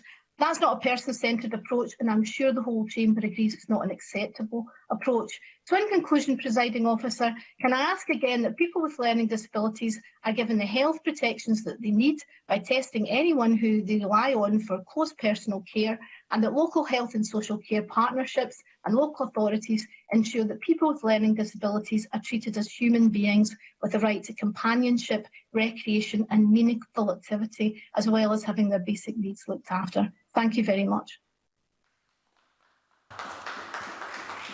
Thank you very much. And I call Kenneth Gibson to be followed by Elaine Smith. Thank you, Presiding Officer. Yesterday, 442,721 people tested positive for COVID-19 across the globe. On a 7-day rolling average, that's the highest ever, as were 21,926 cases across the UK. Worldwide, 5,922 deaths were recorded. Sadly, it looks likely that it's going to be more than 1.5 million by year's end. And yet the virus seems to have hugely varying impacts. Singapore has had 57,980 positive tests and 28 deaths, a mortality rate of less than 1 in 2,000. Gibraltar and the Faroe Islands, with 670 and 490 positive cases respectively, have reported not a single fatality between them. Dealing with a seemingly idiosyncratic virus, it's no wonder that leaders across the world are struggling to know how best to reverse this pandemic. COVID-19 will clearly impact our lives for the foreseeable future, and I'm sure we've all been contacted by constituents demanding full lockdown or a complete lifting of all restrictions, and no doubt everything in between. Folk are exhausted and often bewildered. The Scottish Government is constantly striving to balance national and local restrictions to best protect Scotland's health and economy. The introduction of a more comprehensive level system in place of ad hoc restrictions is welcome in such circumstances. As the First Minister stated with introducing the framework, it must be approached with an open mind. We must listen to stakeholders and communities to ensure they are properly supported through the next phase of the pandemic. It's my view that this support should include more nuanced restrictions once the new local authority provisions bed in. Until last week, the Isle of Arran had been virus-free for 4 months, yet people and businesses were put under the same stringent conditions as the Central Belt. The small cluster of confirmed cases on the island have been effectively contact traced and managed. This shows that even with the recent return of coronavirus, Arran is not the same as the mainland. And in Argyll and Bute, which other members have already touched on, the differences are even starker. One can see the Western Isles from Tiree, but not Helensburgh, 142 miles away by road and ferry. As we move into this new phase of fighting the virus, we need more targeted restrictions, and I look forward to those in due course. The widespread adoption of masks is one of the most obvious ways the public has complied with regulations to make Scotland safer. The Scottish Government acted decisively to make face coverings mandatory in public transport and in shops before other parts of the UK, and has provided comprehensive guidance on proper hygiene while wearing a mask. We know that a mask should cover our face and nose, to wash our hands before putting it on, and then avoid touching our masks and faces. However, there is some confusion regarding other aspects of correct usage. Constituents have asked pertinent questions which have not yet been addressed by guidance. The advice is to wash face coverings after use, with a school day or a trip to the supermarket given as examples. It would be helpful to have clarity on what counts as one use, as examples given vary. Should a face covering be washed at 60 degrees after every single wear? If travelling on a train and taking a mask off at the end of a journey, would a clean mask be required for the journey home? Advice is to wash your hands after removing a mask. Should you also wash your face? It may seem that mask hygiene is simple common sense, but is brand new to most of us. I'm sure we can agree that the more clarity and guidance provided, the safer mask compliance will be and the more effectively we can control the virus. However, we must also recognise that COVID-19 is not the only risk to health and well-being this winter. As the nights draw in, we face a wave of loneliness and isolation. I've been contacted by older constituents deeply concerned about the coming months. They are, of course, wary of coronavirus and follow all the necessary guidance and regulations. The First Minister announced in Friday's briefing that right up to level 4 restrictions, 6 people from up to 2 households will be allowed to meet outside. This compromise was first reached in summer as a way to safely interact with people outside their own households, and undoubtedly will help many people over the warmer months. However, we are asking much more of people if they can only meet up in this way over the winter when it's cold, wet and dark. Some of my older constituents in particular are worried that they face a choice between braving potentially hazardous weather conditions and spending the winter alone, not seeing anyone at all.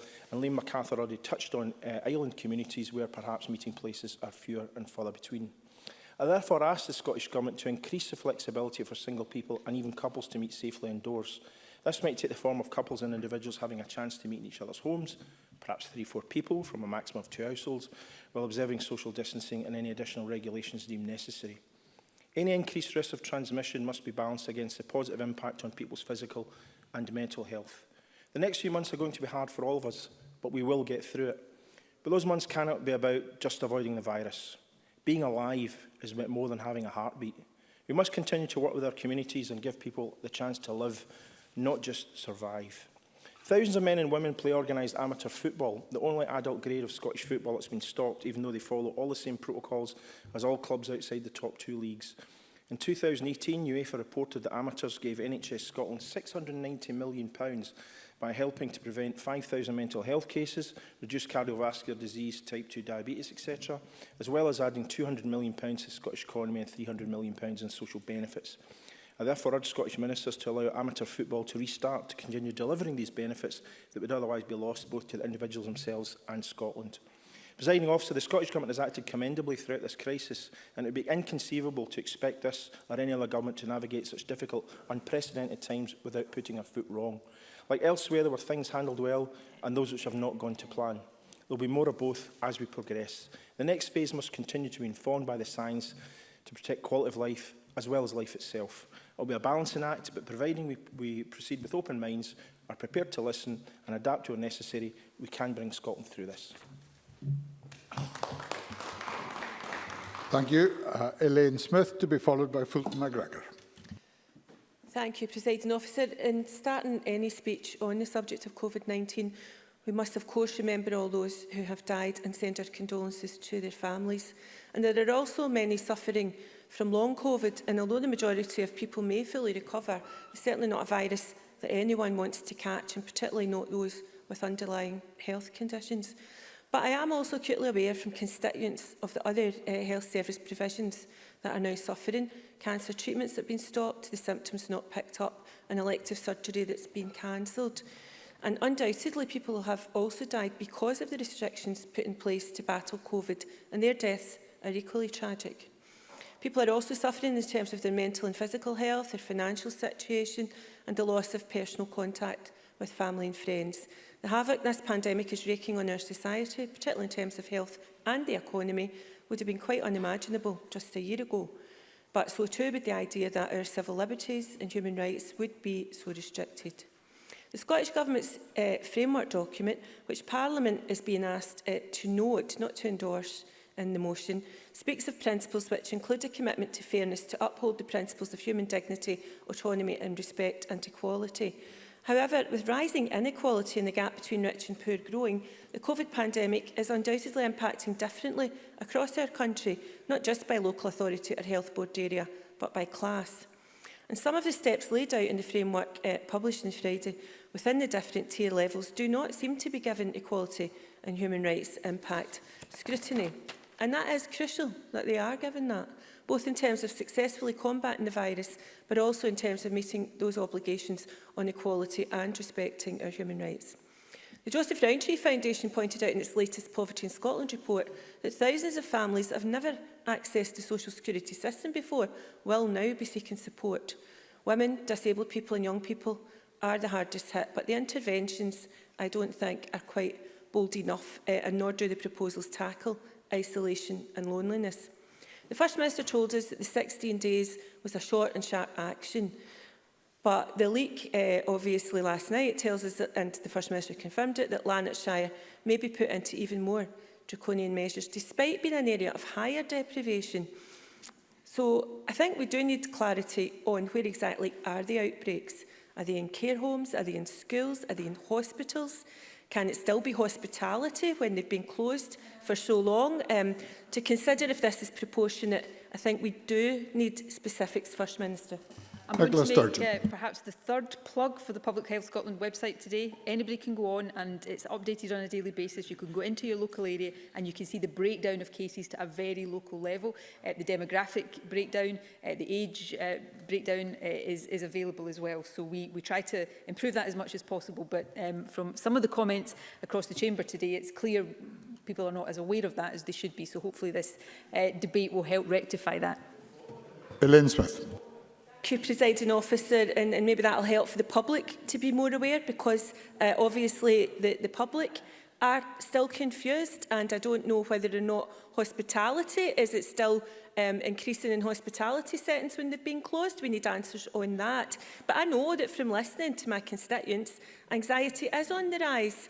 Support for them is hard to find, and a sense of confusion is evident, despite what the First Minister said. And perhaps that's why we do need more scrutiny and questions in this Parliament, rather than just plans put in front of us to note. The restrictions don't deliver consistency in a way that's understood, or in a way that gives confidence that the growing inequalities will be addressed. Well, if the First Minister wants to intervene again, Presiding Officer, I'm happy to let her, as long as you give me the time back, because I think we should have had a question and answer session today. First Minister. Nicola Sturgeon. Sorry, I just had understood, but I may be wrong, that it was Labour that actually wanted us to have a motion that said note and not endorse. But if I'm wrong about that, I will stand corrected. Elaine Smith. Labour were certainly given sight of your proposal, First Minister, but we did not comment on whether we wanted a motion that said no. What we did want was a question and answer session today and a debate tomorrow, when we all had more time to digest what you've put in front of us. And that would have been a much better level of scrutiny all round, I would suggest, including for yourself, instead of all this backwards and forwards interventions and questions. So, as I said, the restrictions don't deliver consistency. There are so many variations and the rules are not easy to make sense of. Whether visiting a lonely friend or relative in their home, for example, can be a crime, but meeting them in a busy cafe has been allowed, or when attending a wedding reception in a hotel with 20 others is acceptable, but socially distancing in a local restaurant where strict safety measures have been introduced is not acceptable, where so many services are now accessible only online, but thousands of my constituents have got no access to Wi-Fi or a computer, so there will be no digital Christmas for them. On the one hand, the government speaks of the importance of the high street to communities and local economies, but on the other hand, small businesses that have put health protections into practice are faced with closure. And of course, the UK Government Chancellor should increase and extend support packages for businesses and individuals, but the Scottish Government does need to be bolder. They need to, for example, give priority to local suppliers for the school meals contracts, for the necessary food deliveries, and to ensure that those local shops remain open in the future. The framework speaks of the principle of evidence, but the rules are changing so quickly that it doesn't seem even possible to collate the evidence, yet alone draw conclusions. And for the rules to be followed with confidence, people need to know more about exactly what works and what doesn't work.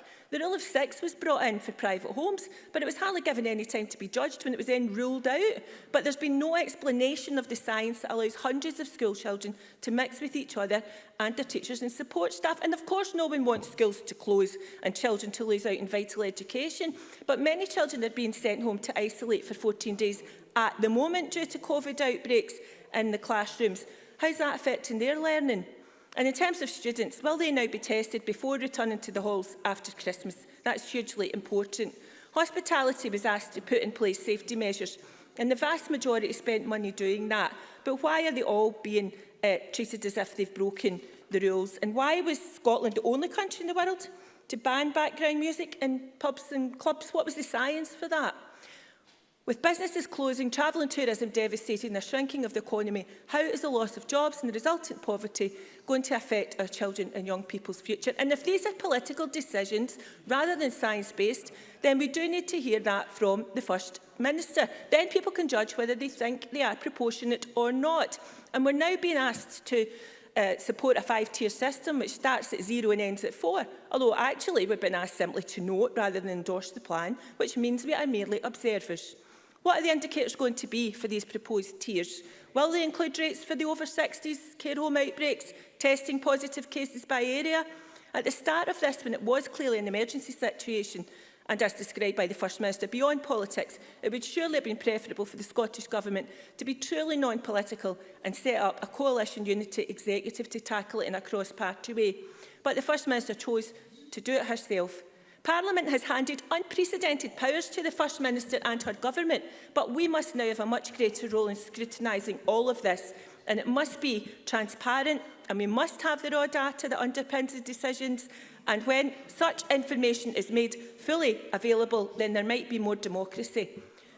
Despite the First Minister somehow laughing about that, we all want to see the government and wider society succeed in the fight against this virus. But members of this Parliament must be able to constructively hold the Scottish Government to account, to publicly scrutinise their decisions and actions to help in the national effort to tackle this pandemic. And I urge support for Labour's amendment. Thank you very much. Fulton McGregor, to be followed by Annie Wells. Thank you, Presiding Officer. I'm speaking today as an MSP, but also as a resident of North Lanarkshire, which, as you all know, is currently one of the hardest hit areas in the country in terms of COVID cases. And last week we learned from NHS Lanarkshire that our hospitals were becoming close to capacity, and Monklands Hospital, only a mile or so from where I live, was closing again for non-essential procedures. Indeed, I recently spoke with a friend who works in the Monklands, and previously she worked in the specialist COVID ward during the earlier part of the year, and I could hear the worry in her voice as she warned that things were getting bad, pressure was building, and she was really worried about going through it all again. She's pleaded with me to help others make sure they take this seriously. Presiding Officer, we must listen to people on the front line. Our NHS cannot be allowed to become overwhelmed. So we are in a hard place in Lanarkshire, and I'm sure I don't just speak for the Coatbridge and Chryson, part of that local authority, when I say we will do whatever it takes, whatever tier we get into, to get this virus back down and under control. Okay. Neil Findlay. It says we must listen to the people on the front line, and I absolutely agree with him. Does he agree that it's extraordinary that almost 8 months down the line, frontline healthcare workers are not being tested on a regular basis? Fulton McGregor. Well, I thank the member for that intervention, but I think the testing system is working well, and I'm going to come to that later in my speech, because Test and Protect is working well in Scotland, and I think constant attacks on it aren't helping anybody. Now, as I was going to say, Presiding Officer, I fully welcome this strategic framework. It gives more clarity in what's acceptable and what's essential in terms of activities and travelling in and out of areas with different infection rates. I think this is needed because there is evidence in front of us every day that people aren't always clear in this. And I don't play the blame game, and I do believe that the majority are trying to do the right thing and putting personal safety measures in place. But we've kind of got to this point where we are now from the summer gradually, and as we approach winter, it's time to restock and do things a bit differently. So, Presiding Officer, even before the leaked email last night, most of us in Lanarkshire are expected to be in Tier 3 as an absolute minimum. And if this is the case, businesses in our area will need more support. Some could be shut for 6 to 8 weeks or longer in this period, and we know that they employ significant amounts of people in some of our most deprived areas. The grants are good and very welcome, but the reality is that we will need more. And this is where I turn to the benches on my left. I'm well aware that this is a Scottish Parliament debate, but we can't escape the hard reality that the UK Government needs to step up to the plate and support our businesses in our most deprived areas. It's unthinkable that a blank cheque approach has been given to other parts of the UK, but not here in Scotland. No way can any Tory, Central Scotland List Tory or anywhere else, sit back and allow Central Belt areas to have tougher restrictions and for us to be treated as second rate. And back to what this government can do. I want to put on record that I welcome the news today that nightclubs and soft play centres will be given additional funding. I know that I have contacted the government several times about both these types of businesses on behalf of the ones that operate in my constituency, as have many others, and it's great that the government have taken this action.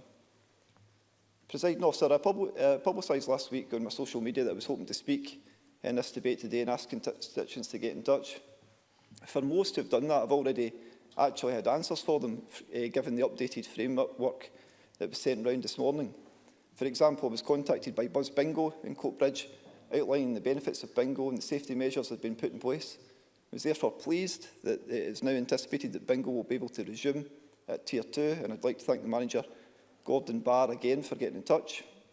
Similarly, following some queries, I was happy to hear there is clarity around travel when there are shared parenting arrangements. This is really important to avoid any additional pressures and harm for children and young people as we move into winter. And weddings, some constituents who contacted me will be happy to learn that there is proposed increase in guests to 15, even when an area is placed in Tier 4, which, as we heard from the First Minister earlier, may happen in Lanarkshire, but hopefully not. There are, though, other areas where I received contact and there is no change proposed. For example, in relation to adult outdoor contact sports, specifically amateur and other football, as Kenny Gibson has already mentioned. And I think that the others have had these queries as well across central Scotland. I do, however, think that Tier 3 is, unfortunately, the right place for this. And I actually say that as a footballer, and I use the word lightly myself, and someone that's not likely to get back to football for some time. But I do think that Tier 3 probably is the right place for adult contact sport. However, saying that, having organised it as well as playing it for some time, I know the benefits of this in all similar sports, and it's the socialising and emotional benefits for people as well. So I think the best thing here is the hope that tier levels can deliver, and that people can work to over a short period to coming down to the Tier 2 where it can resume. And I think that's another benefit that the tier system brings, rather than it being about, well, you know, there might not be an end in sight to when football can resume. But, Presiding Officer, perhaps the most contact I've had been about is schools. And as a father and an MSP, I agree that schools should only close as a very last resort. But I think that the enhanced and targeted measures that are referred to in the framework should be fleshed out a bit in terms of what this might mean. I think that people would expect powers to close schools for short periods if necessary, and it would be short periods with a planned end, not the situation that we had earlier in the year. And I say this because there are cases in schools. Every day, North Lanarkshire Council provide data to elected representatives, excellent communication from the Council throughout the whole pandemic. And almost every night there is at least one school where there is a pupil or staff member who has tested positive, and a number are isolating. Now, this number seems to have increased gradually, with last night's briefing having 27 different schools across the authority affected. This, of course, reflects the wider situation in Lanarkshire and that Test and Protect is working. And to be crystal clear, Presiding Officer, I endorse the plan and very much support that schools remain open at almost all costs. But constituents are telling me that if we need short and sharp action against the virus, not one that lasts for months, then everything should be on the table and they'd be willing to do it. Presiding Officer, I can see I've run out of time, but in conclusion, I would like to say again that I welcome this framework fully and the scrutiny around it, and for giving us a chance to raise constituents' concerns directly. Thank you very much. I call Annie Wells to be followed by Alex Neil. Thank you, Presiding Officer. It's clear that Scotland is currently in a precarious place. People have made enormous personal sacrifices in halting the spread of this virus, but it remains incredibly stubborn. Cases remain worryingly high, and each tragic death that occurs as a result of COVID-19 reminds us of the gravity of the situation. As such, as the spread of the virus accelerates, the only logical option is to adapt by introducing more restrictive measures. Although painful, my party agrees that it is the most effective way to safeguard public health. Only on Sunday, it was reported in El Paso County in Texas, hospitals have reached full capacity as cases rise sharply and the health system comes under immense strain, requiring health officials to seek additional morgue space. Although far from home, incidents like this around the world remind us of the value of NHS and those who work in it. It is vital we protect it to ultimately save lives. That being said, I want to raise two serious concerns raised by my constituents. Everyone understands that saving lives is the #1 priority, but we can't lose sight of the fact these restrictions will place enormous pressure on individuals and businesses across the country. Take the knock-on effects of redundancy, for example, which can lead to financial insecurity and immense strain on mental health. That's why I express disappointment at how businesses in Glasgow have been treated by the SNP government. The confusion over the definition of restaurants and a cafe continues to cause frustration to businesses in the hospitality industry. However, I'm also pleased to hear that the First Minister has acted on this within the new guidance. A local eatery in Glasgow's East End, whose owner employs 17 people, was forced to close by Glasgow City Council. The owner is rightfully angry as the council couldn't provide an answer to his question concerning the difference between his establishment and other businesses in the local area whose premises remain open.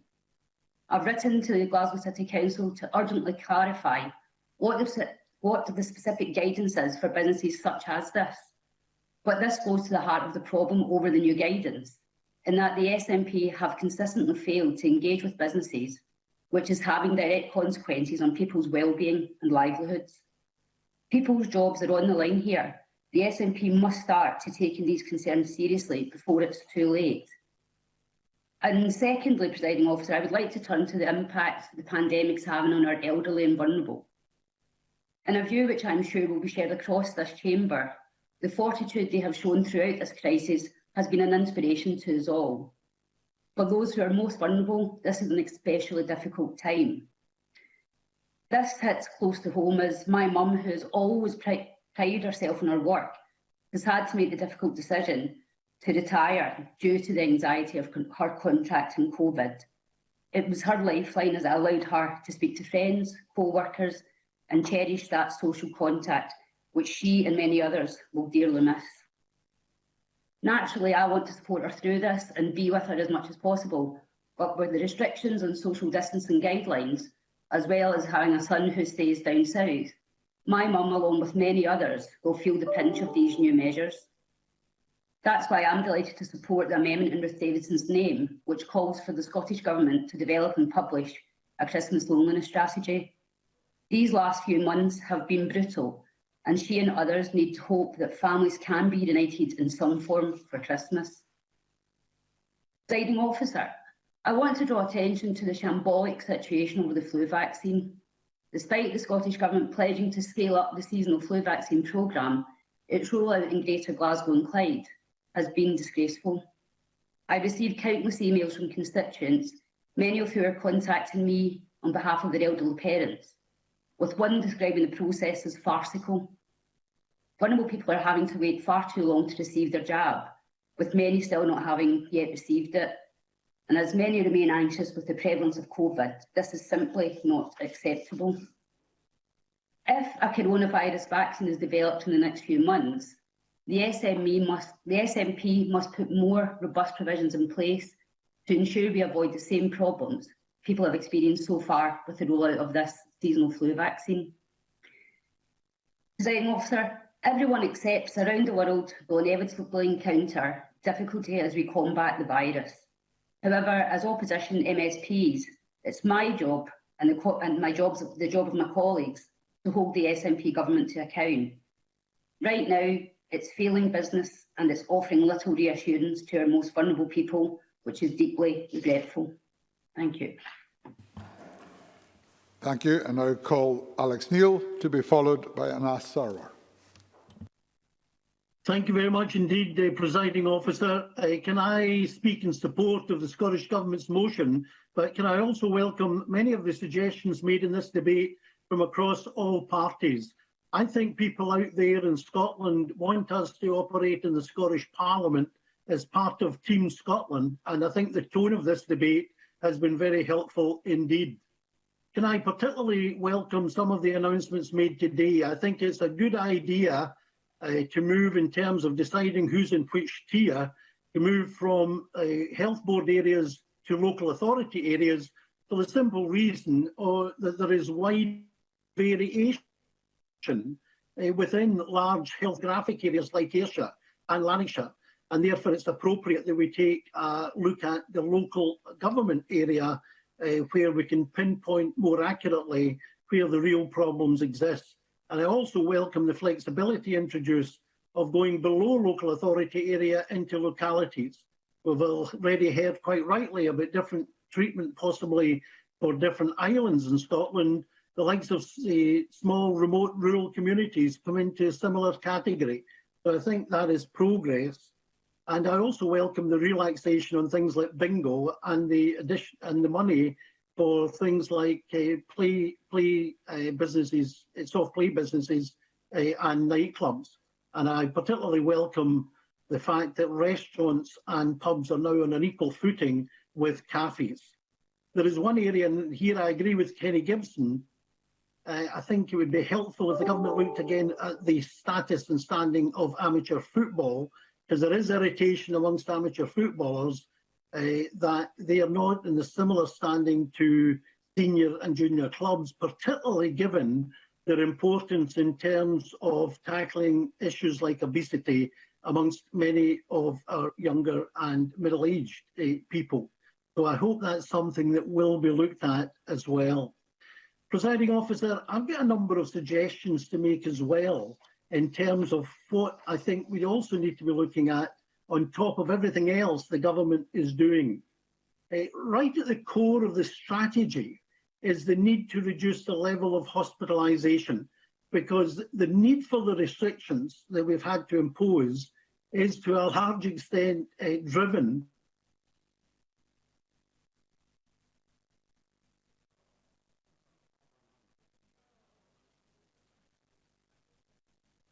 is not overwhelmed by the number of cases that a number of people who are admitted to hospital.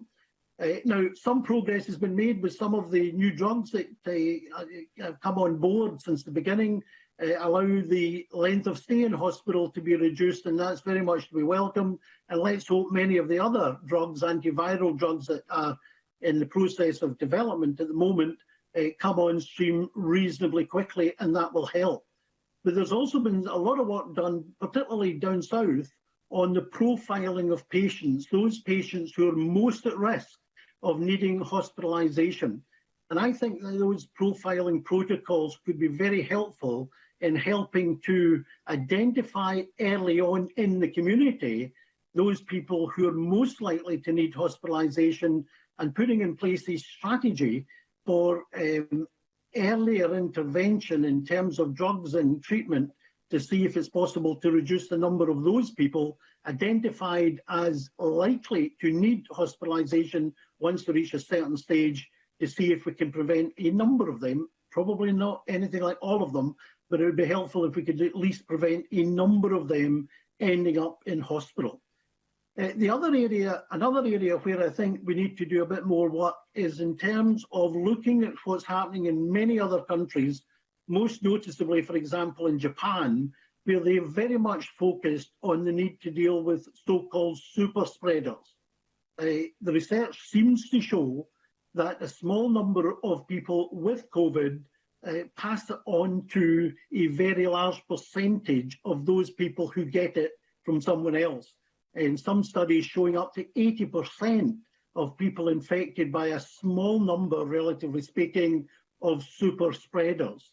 And if we can identify more quickly the super spreading situations and intervene very quickly, then I think that would be helpful. It's shown to be helpful in countries like Japan in reducing the prevalence and the spread of the virus. And the suggestion also by one of the Scottish Government's own advisors that instead of just isolating those contacts identified through Test and Protect, we should actually be looking at testing those people as well. And as the capacity ramps up to 65,000 in the weeks ahead, then hopefully some of that capacity could be used, because again, if it's done quickly, then it might prevent a lot of spread that's happening at the present time. Obviously, if the so-called swab in the gob, as it's being referred to, with turnaround times in minutes rather than days of the analysis of the test, if that comes on board quickly, it will allow for the scale of testing, which so far has just proved impossible. But if we can get to mass scale testing, then clearly that would be beneficial. Presiding Officer, we're all hoping, somebody mentioned earlier the need for an exit strategy. The exit strategy is a safe and effective vaccine, hopefully coupled with safe and effective antiviral treatments, which we don't have at the present time. But we need a bridge to go over so we get not just to the authorization of a vaccine, but to the time it will take to distribute and give people that vaccine. And I think we need a vaccination strategy, which amongst other things takes on the anti-vaxxers and stop trying to prevent and preempt any damage that they might do, as they did on the MMR issue many years ago, because we can't afford not to vaccinate the requisite number of people to put an end to this nightmare that we've been going through since February, March, and unfortunately, which we're likely to be going through for some time yet. Thank you. Thank you very much. I now call Anas Sarwar to be followed by Richard Lyle. Presiding Officer, I want to start by paying tribute to all those that continue to work on the front line to try and suppress this virus and to save lives, to recognise the efforts of all those that are working round the clock to try and beat this virus, whether that be in government officials or those on the front line, and by also sending my condolences to anyone that has lost a loved one through this pandemic.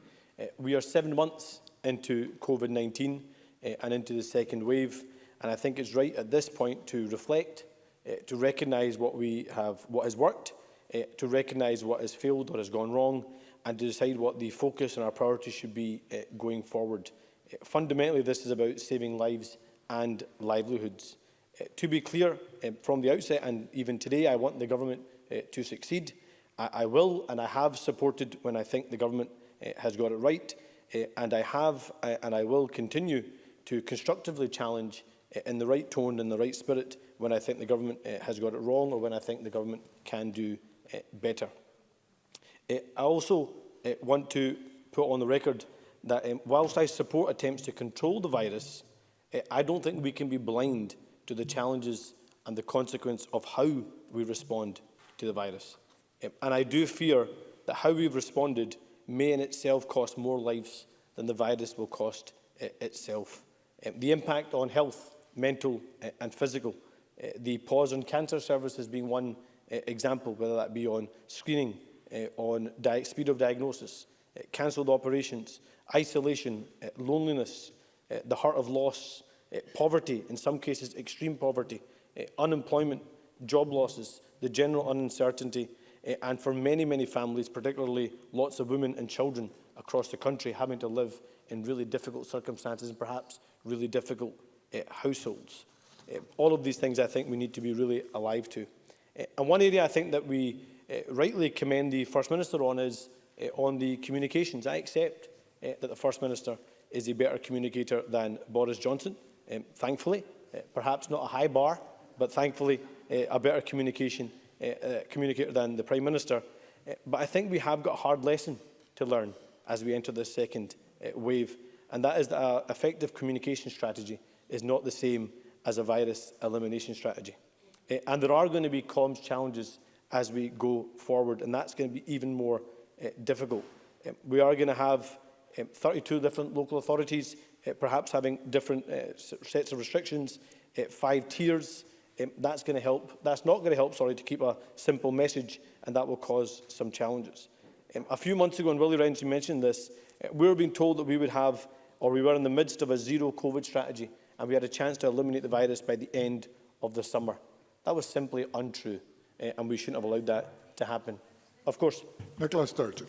I think he's talking a lot of sense, which I take seriously. That was not untrue. We probably did virtually eliminate the virus. With winter coming and lockdown being lifted, that becomes much more difficult, as countries across the world are finding. But I wonder if he would agree with me that had we not suppressed so firmly in the summer months, we would be in a much more challenging situation right now.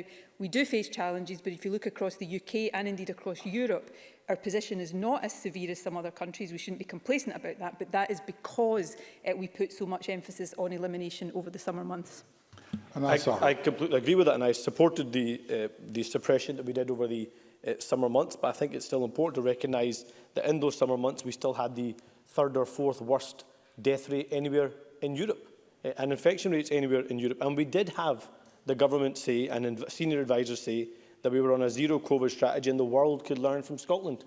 I think we just have to accept the fact that we are now in this for the long haul, and that getting people back into restrictions again is made much, much more difficult if people think that those restrictions that happened before were not just a one-off exercise, but could be cyclical now until we have a vaccine. And if there's any lesson to be learned from the flu vaccination rollout programme, is we've got a lot of work to do to actually make sure that people have confidence in the rollout of that vaccine. This should have been the dry run. That dry run, sadly, has not been good enough. But going back to my point, I do think the comms is really, really important, because we've got to maintain confidence, we've got to maintain public support, and as the restrictions get more complicated and there is some perceived contradictions or inconsistencies, that does risk public support and buy-in to what we are trying to do. We were told that the full lockdown was about helping to strengthen our systems. Yes, it was about protecting the NHS. Yes, it was about saving lives, but it was also to give us time to prepare and strengthen our systems. And one of those systems was our Test and Protect system, because we were told that Test and Protect would help us isolate the virus and stop the spread of it. But it is doing it, but it's not doing it anywhere near as much as we need it to do it. Test and Protect was meant to be largely the answer. I'm in my last minute, Cabinet Secretary, so you can perhaps respond in the closing remarks. So Test and Protect has not helped to suppress and defeat the virus. People's intentions to support Test and Protect and isolate is high, the adherence is low. A study done by the King's College of London, which looked at figures right across the UK, showed that for those people who did have COVID symptoms, only 18.2% self-isolated, only 11.9% requested a test, and only 10.9% reported staying in the quarantine for 2 weeks. That's not me saying that people didn't have the right intentions. I think we've got to recognise that people have really difficult financial constraints, sometimes caring responsibilities, sometimes restrictions in their accommodation, sometimes really difficult personal at-home circumstances. And we've got to make sure that any decisions we take are rooted in the real world and real lived experiences. And in closing, I recognise in my final seconds, Presiding Officer, is testing. We keep hearing about testing. There is not adequate levels of mass testing. There is not adequate levels of rapid testing. You can go to Boots now and get a test kit that does in 12 minutes, or certainly that's what the advertisements are saying in terms of the future. Every single Premier League registered footballer will get a test every week. Why can't every care home staff member get a test every week? Why can't every NHS staff member get a test every week? Why can't every home carer get a test every week? In 1957, I'll close on this point, in 1957 when we had the TB crisis, the Glasgow Corporation set up 35 mobile X-ray clinics and units in Glasgow, and in 2 months tested 715,000 people. We should be at that level of scale and size in order to beat this virus. The legacy of this virus has to be what we learned from it, how we built back better, and how we prevented harm in our society. The legacy of this virus cannot be a scarred generation. Thank you. I call Richard Lyle to be followed by Jamie Green. Thank you, Presiding Officer. Presiding Officer, I've just viewed the PHS COVID-19 profile. It highlights what we face and needs more exposure to the public. I was actually quite shocked when I read it. COVID-19 Scotland's strategic framework sets out the intended approach to managing the suppression of COVID-19 across Scotland. I note that local NHS boards and local authorities will be consulted on the application of the framework to individual areas. I have to ask, will local MSPs also be consulted?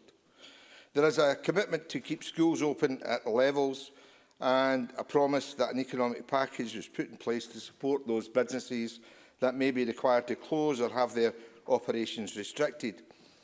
Support for workers who will be hardest hit by the necessary restrictions. What will be announced shortly will have a cost for all, and we have to meet that cost. We must support our citizens in this pandemic, every citizen and family.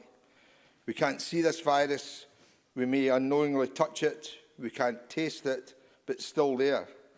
We have to defeat the virus, whatever the cost. Today I want to speak about what my constituents are facing during this pandemic and how they want clarity and information to go into a higher tier. To keep their privacy, I will give them other names. Anne says she operates 2 restaurants, both of which were forced to close on the 9th of October at 6 p.m. Of the 70 staff across both restaurants, only 22 qualified for furlough during the 16-day closure. She cannot take bookings with no knowledge or if they will ever operate again. It's very difficult for her, and she says she has to offer some security to staff who are receiving little or no pay during the closure. In the time between the 15th of July and 9th of October, they had a report of 1 customer with COVID. They had to close for 24 hours, deep clean at their own cost. They need to continue. They want help. They want to be able to survive. Will Anne get that financial help? John is a taxi driver. He asks when he will be helped. Business is very bad and he can't meet his bills. Please help me, he says. He's self-employed and every fund he has applied for has turned him down. He needs that support. He's one of the many that's been missed. One of the other problems we have is how we can make regulations or tiers more clearer. Most of the emails I'm getting, I'm sure everyone else is getting, is asking, why is this closed, but something else is open? I certainly don't want to get into the same mess as Wales did. Can't buy a kettle or certain products. How daft was that? People want to participate, but quite rightly they ask, we have to have clarity and common sense. Like others, I've also been contacted by bingo operators. Bingo clubs are currently closed within the Central Belt, and I'm informed that bingo clubs have had no COVID outbreaks, no concerns arising from multi-visits made by regulatory bodies, operate at 2-metre social distancing, where everybody else is at 1 metre in the hospitality sector. They certainly haven't seen any evidence that would justify a decision to close, and hopefully that won't come about. I also have been contacted by bowling centres who are also under threat, that they say they're particularly social distanced and should be allowed to open as they are in England. They believe they're in the wrong tier, and I would like to know why they're in that tier.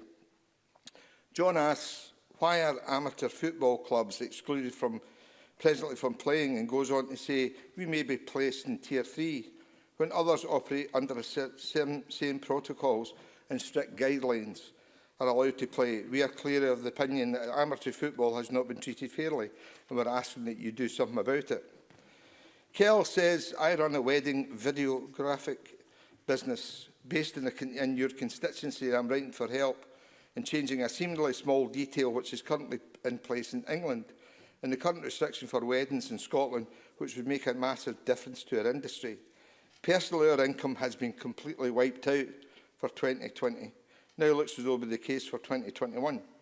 Detail I refer to is that videographers are included in restricted numbers of guests, meaning that couples need to choose between having a close family member as part of their already reduced numbers or having a videographer and photographer at their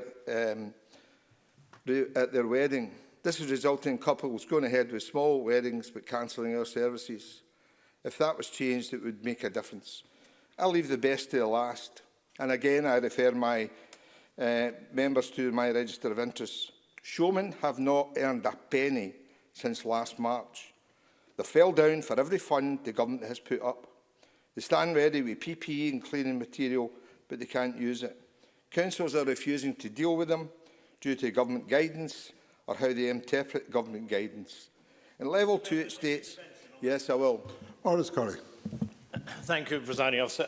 Would the member agree with me that it is unfair for showmen that their businesses are unable to qualify for COVID grants because their premises are not business rated?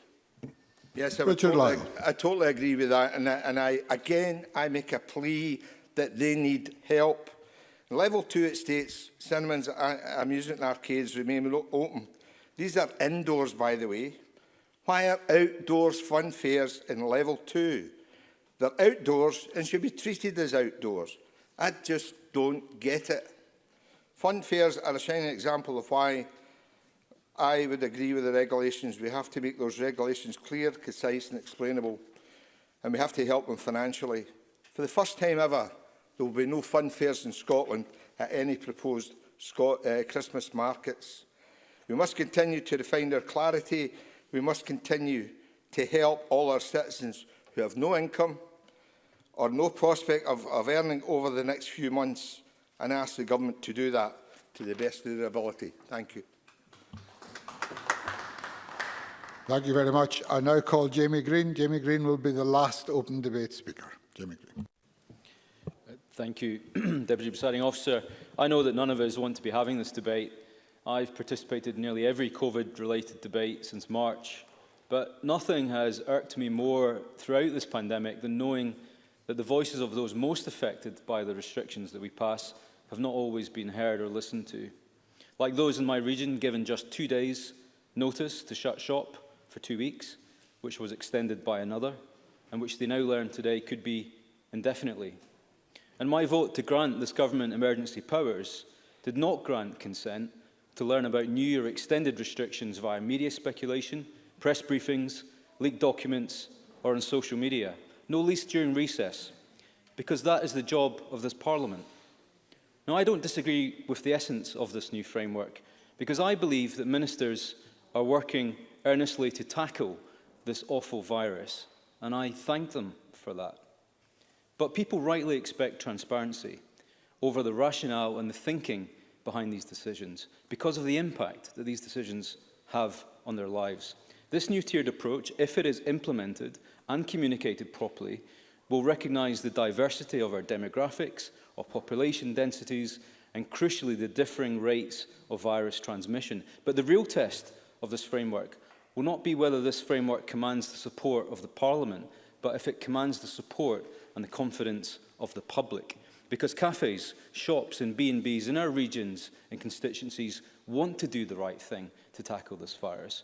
But they also want to make a living. They want to be part of thriving communities and offer job opportunities to our young people. And goodness knows we need all of those right now.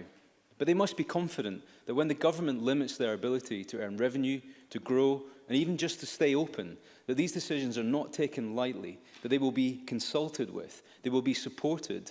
These are reasonable demands. People on Arran are asking me why their lives will be restricted if virus levels in Ardrossan will rise. And I have no justifiable answer to that question. Does the government? Because if controlling human interaction is the primary tactic of suppressing the virus, that inevitably suppresses the economy too. And I think people deserve three simple things of us in return. One, clarity of messaging over the tiers, the rules and the restrictions. Secondly, clarity over what support is available to them and how easily it can be accessed.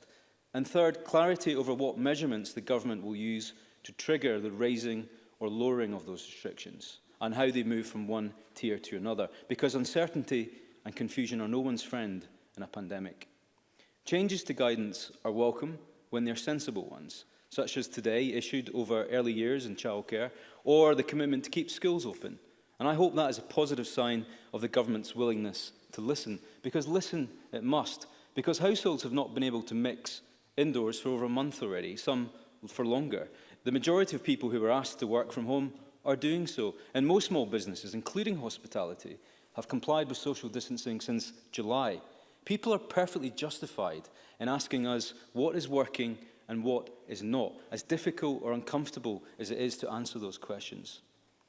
The need for action is undeniable. Yesterday, 82 people are in ICU with COVID, up from 6 in early September. But we all must know and understand what is driving this data. How many of these patients were admitted for a care home setting, for example? How many were already in hospital and contracted the virus whilst there? And what does Test and Protect tell us about the source of these cases? More importantly, how does the answer to those questions justify the restrictions in other areas of life? The problem is, if we cannot confidently and fluently answer those questions on a daily or a weekly basis, then the job that we have of taking the public with us is made all the more difficult. Presiding Officer, by this Christmas, many thousands of vulnerable people will have been shielding themselves from society for nearly 9 months, almost entirely. We all know somebody in this boat. Glasgow University's Professor O'Connor said that the effects of lockdown would be long-lasting. That is an understatement. It's already having an effect. And I can best sum it up by a conversation I had recently with an elderly constituent who quite blankly and rather bleakly said to me that she'd rather die of COVID if it meant she could spend a few precious days with her grandchildren this Christmas than spend the next year alone without them. How very sad is that? And how eye-opening is that? Because Christmas offers an opportunity for so many to escape chronic loneliness. And that is true whether you're a pensioner or a pupil. I argue today that it is our duty to leave absolutely no stone unturned in finding a solution to that conundrum. First, by testing through whatever means and whatever scale is necessary. Second, by offering clear guidance to people before, during and after the festive period, students or otherwise. And third, by treating people responsibly and with responsibility. Because we must know that the state cannot account for every situation in every family or manage every moment of every person's life. The public need reassurance that this new roadmap versus any other incarnation of it will actually work. Because almost 80,000 women in Scotland missed breast cancer screenings this year. And there could already be hundreds of undiagnosed cases, according to leading charities. Youth unemployment in Scotland now sits at 14.5%, more than double what it was in February of this year alone. People are scared out there. People are worried. And people are tired. And I think they need hope. We cannot tackle one health emergency by creating many others, either knowingly or even unwittingly. And this is my biggest fear in all of this. Because if we are truly in this for the long haul, then we must be honest with people. We must be honest that we cannot and we will not save every job, every life, or fix every problem. But we can and we will listen. And sometimes that is all people ask of their politicians. Today has been a good start. Let's keep it up. Thank you very much. We now move to closing speeches, and I call on Beatrice Wishart to be followed by Patrick Harvey. Thank you, Presiding Officer. So much has changed since the start of the year, and at such speed, things have often felt disorientating. It's going to take years to fully process everything that's happened, but it remains important to reflect and learn lessons as we go. As other members have said this afternoon, most people are trying to do the right thing. It took great sacrifice to bring levels of the virus down over the summer. The emotional and economic blows of this virus are terrible. but people understood that they were buying time. Without a vaccine, normal life hinges on the government keeping their side of the deal, and that's why it was so important to use that summer progress well. Regrettably, that didn't happen. Problems were foreseen but not dealt with. It took 4 months for the Scottish Government to get quarantine spot checks up to the promised 20%.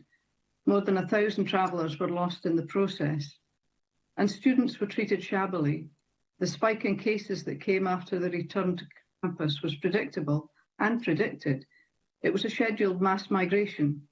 Nowhere near enough was done to keep them safe. I'm glad to see the Scottish Government's now going to look at asymptomatic testing for students, which Willie Rennie has been making the case for since July. The Scottish Liberal Democrats have sought to be a constructive opposition during this pandemic. Where there have been problems, we have sought to offer solutions. On that note, I hope the Scottish Government will soon address the issues that vulnerable teachers are facing. Since August, many teachers have been telling the Government that the guidance doesn't reflect the realities of teaching. They feel like they have just been expected to get on with that. Vulnerable teachers have felt that especially. There have been reports of teachers who had been shielding being given no work from home options. In Denmark, doctors' orders on working conditions have to be followed. It builds trust and ensures safety. The same needs to be done here. People are craving certainty, stability, and as many members have mentioned this afternoon, hope. We need a plan that can stand the test of time. There needs to be meaningful engagement with communities to understand their needs. Guidance on quarantining before operations and on how students returning home has to involve public transport. The islands can't be an afterthought. It has taken a great community effort to keep the levels of the virus so low in Shetland. However, the rules on in-home socialising have weighed heavily on families and friends, and something I know is replicated across the country. When the going gets tough, those support networks are often what gets us through. Shetland has a harsh winter, and stopping people from meeting inside at all will add further to feelings of anxiety, loneliness and isolation. If the Scottish Government is going to keep asking people in Shetland to keep to that rule, they need to provide explicit evidence showing COVID risk in Shetland continues to outweigh those social harms. I hope in the wake of this debate, the Scottish Government is clear that this framework needs to be part of a two-way conversation if it wants to continue to bring people along with them for the greater good and for all our health and safety. That is essential. Thank you. Thank you very much. I call Patrick Harvey to be followed by Jackie Bailey. Presiding Officer, and I welcome the chance to close for the Greens in this debate. Like everybody else here, I hate what we've all been living through these last months. Just the basic reality of needing to stay apart from one another. It's horrible. I'm sick of it, and we all are. But we all also know how important it is that we continue to do what's necessary to save lives. And I welcome the fact that we've had this debate. It was regrettable that we divided on a matter of process rather than substance at the start of it. But this has been a debate that's offered the opportunity for MSPs across the chamber to make meaningful contributions on questions of substance, as I think most of our constituents want us to do. And I think we should do it more often during this, allowing these richer debates to happen. There are issues of process as well that matter, and the Greens have sought to raise some of those in our amendment by offering constructive proposals, recognising that it takes effort to build political consensus. It doesn't happen by magic. We have to work at it. And that it requires government to do more to share not just data and evidence, but expert scientific advice that it has and the rest of us need if we're going to build that consensus. And that we also need to allow ourselves the opportunity to consider all of the options that government is considering before they make a policy proposal to the Chamber, rather than only considering the scrutiny of the policy proposal that's been decided on already. But these issues of process are for inside these walls. I think most people outside want us to focus on the substance. And one of the most important matters of substance that many members have talked about today is on the role of asymptomatic, routine, regular testing. And as Alison Johnson said, it's something that we've been keen to push on since pretty much this business began. Obviously, social care and healthcare settings are really important places for that approach to begin. And the nosocomial review group that decided just about a month ago to base its testing strategy on the European CDC approach, that seems to suggest, at least on paper, that right throughout health and social care, we should be seeing regular, routine, asymptomatic testing. As we've heard from a number of members, this is not the day-to-day experience on the ground everywhere, and it needs to become that now that it's the strategy on paper. This same approach has wider application. Unite Hospitality have been making the case for the same approach to testing in hospitality settings. As retail settings come higher up the list of places where people who tested positive have been circulating, we should look at that as well.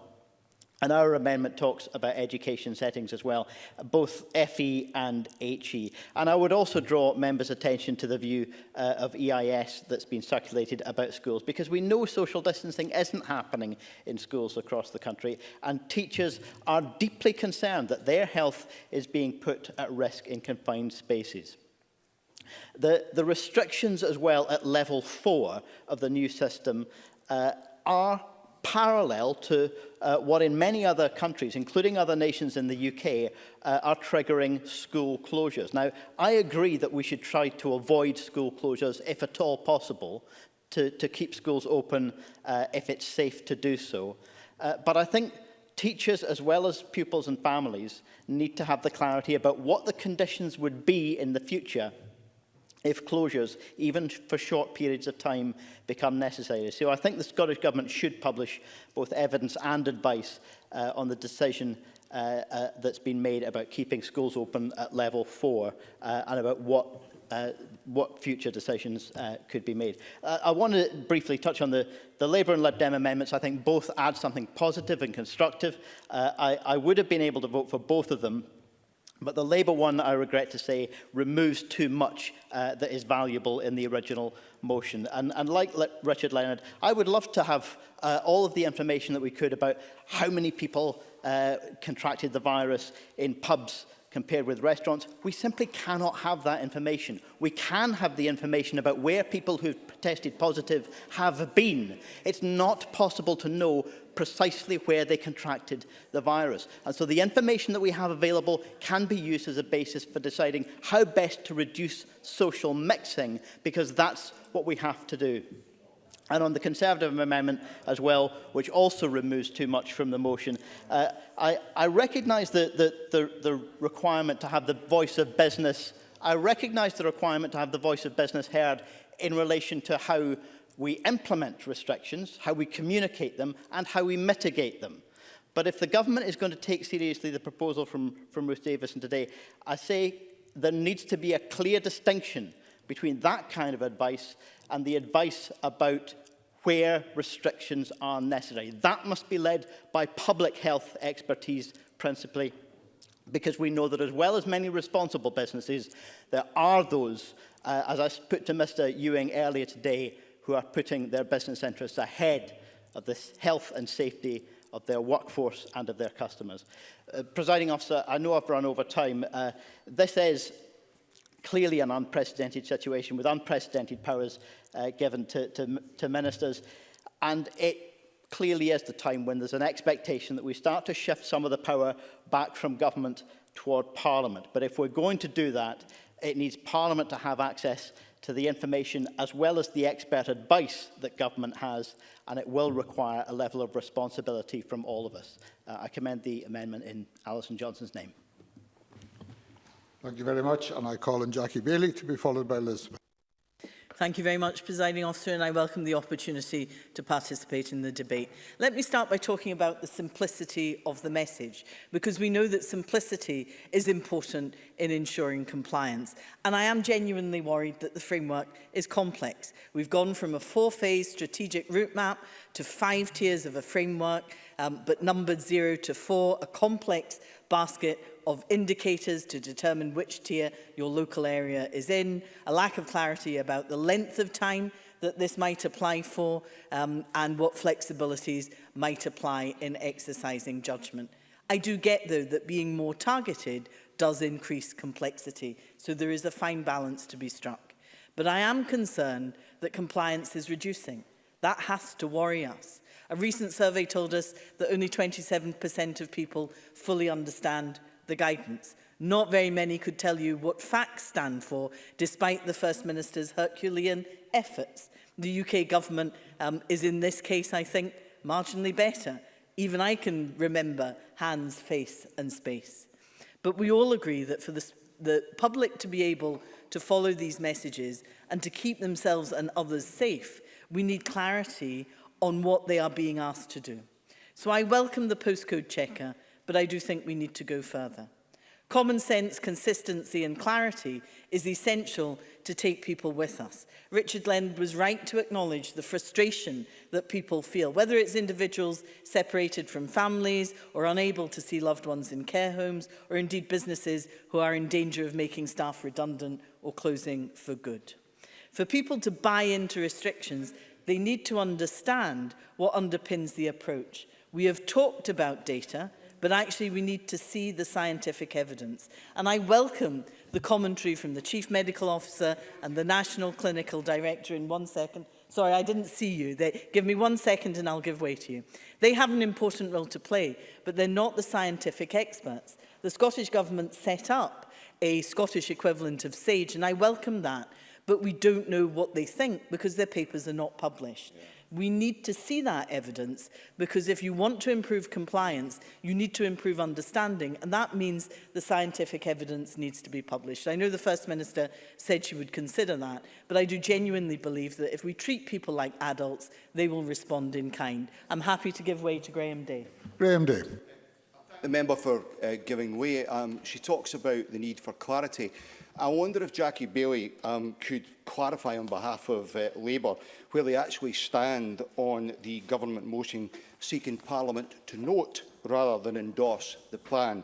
Because earlier in the debate, Elaine Smith criticised the noting approach, yet in the lead-up to this debate, it was actually Scottish Labour who asked the government to take this approach. Presiding Officer, I'm quite confused. I wonder if Jackie Bailey could end my confusion. Jackie Bailey. I think what was interesting was, people were criticised earlier on for talking about process rather than substance. I think Graham Day is trying to take us back there. But my understanding is that this was a discussion between special advisers and not politicians. So at the end of the day, what matters is what is said in this chamber. Can I also make a plea for geographical guidance? In constituencies like mine, which straddle 2 local authority areas, people are used to working and socialising across local boundaries. One area is Tier 2, as I read it. The other is likely to be Tier 3.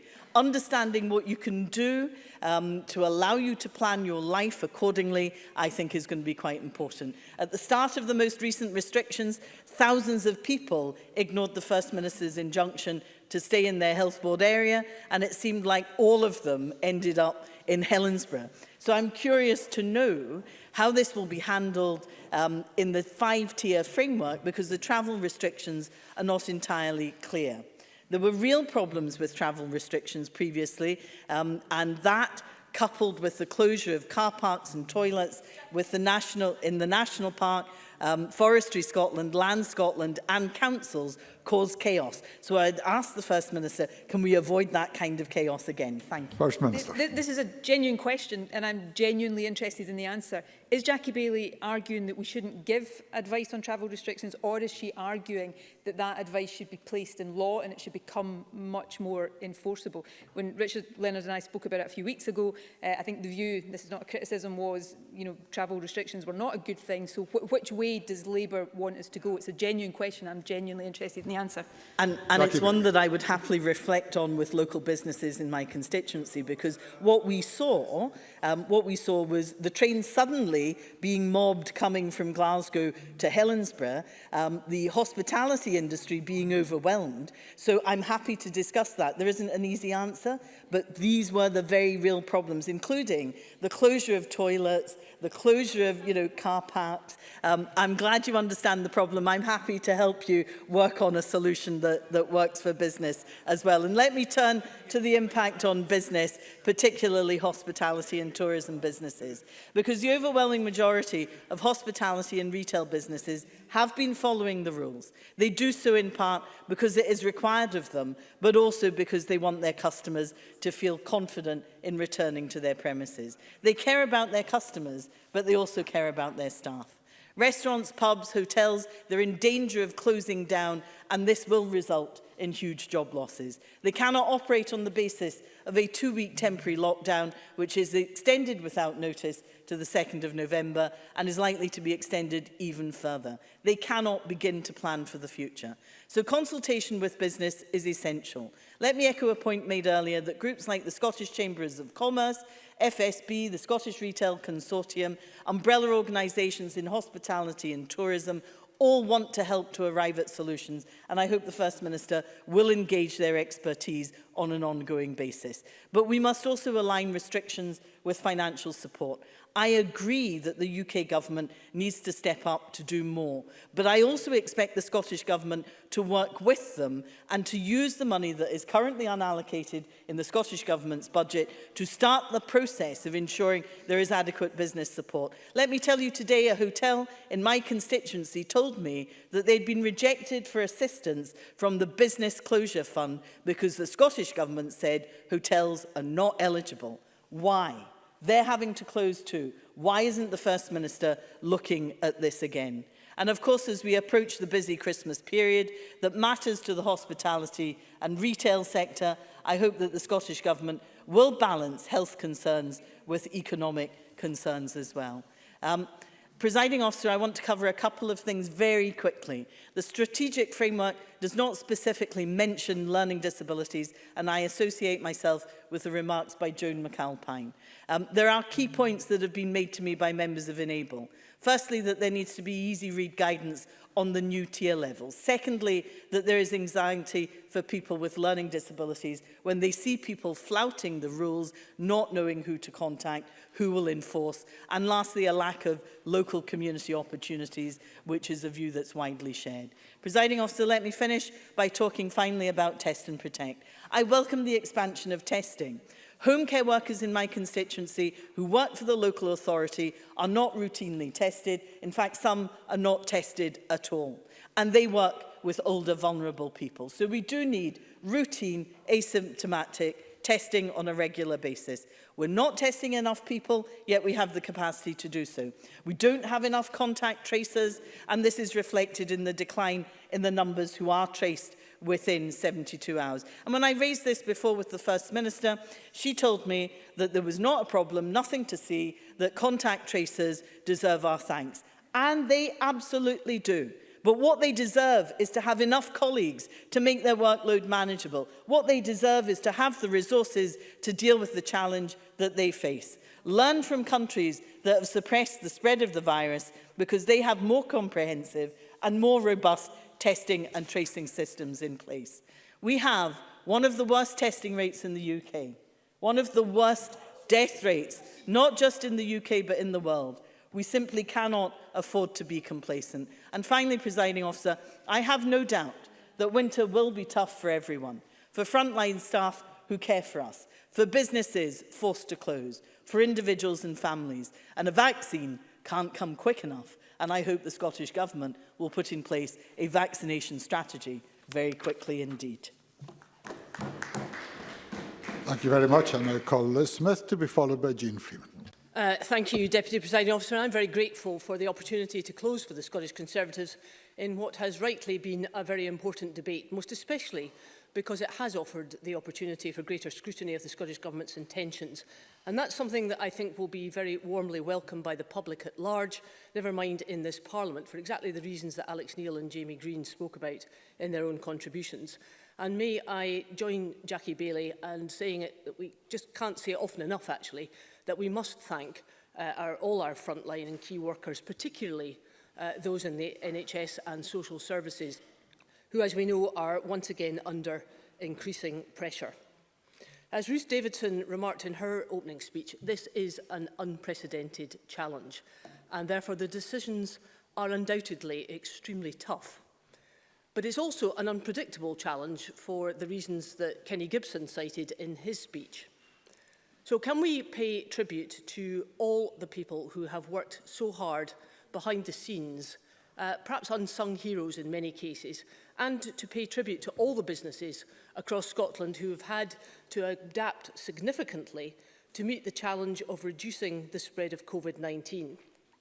As we have learnt more about this virus and more about how we have to adapt to it, many of our businesses have had to do that at significant cost and time, and many business owners face continued uncertainty, and I'll come back to that point in just a minute. The Scottish Conservatives have made clear that we very much welcome some elements of the Scottish Government's motion today, and indeed several aspects of its framework. We note that the tiering system will be applied by local authority area than by Health Board, and welcome the fact that the Scottish Government has committed to consult on the application of the framework to individual areas, with local authorities and with health boards. Both are extremely welcome changes in approach, and I think that they will go a long way to reducing a lot of the confusion. And we also acknowledge the Scottish Government's commitment to continue to build and enhance the test and protect system, and to aim to deliver the 65,000 tests per day by winter. Indeed, we welcome the expansion of lab capacity through the proposed regional hubs in NHS Grampian, Lothian, NHS Greater Glasgow and Clyde, and also through commercial and partner nodes. And the new app, which the First Minister announced today, I think that will be very helpful in identifying some postcode regulations. With that in mind, however, we also note that the Scottish Government's own review of testing strategy has recommended faster test turnaround times, stating that in considering the principles of the testing strategy, the advice is that there should be greater focus on the importance of fast turnaround times so that testing achieves its intended purpose of reducing transmission by enabling prompt contact tracing and isolation of potentially infectious close contacts. And I think that that is particularly important in light of the growing evidence, some of which we saw just this morning, that antibody immunity may not last as long as we previously thought, particularly amongst the older population. And that in some medical journals, caution has been expressed about the value of some data on negative testing. Above all else, we recognise that there is a need to have a system of measures which are straightforward, easily understood, flexible, and able to help to reduce the spread of the virus with as limited economic and social impact as is possible. But as my colleagues have expressed throughout the debate, we do have some concerns. Many have rightly been very critical of the SNP government for its failure to supply the full evidence when it comes to the decisions on recent measures. And this has become a bit of a theme through a lot of this pandemic. Professor Hugh Pennington recently noted his own frustrations at, quote, the low information level and outbreaks and the evidence that is being used to support the closure of some businesses.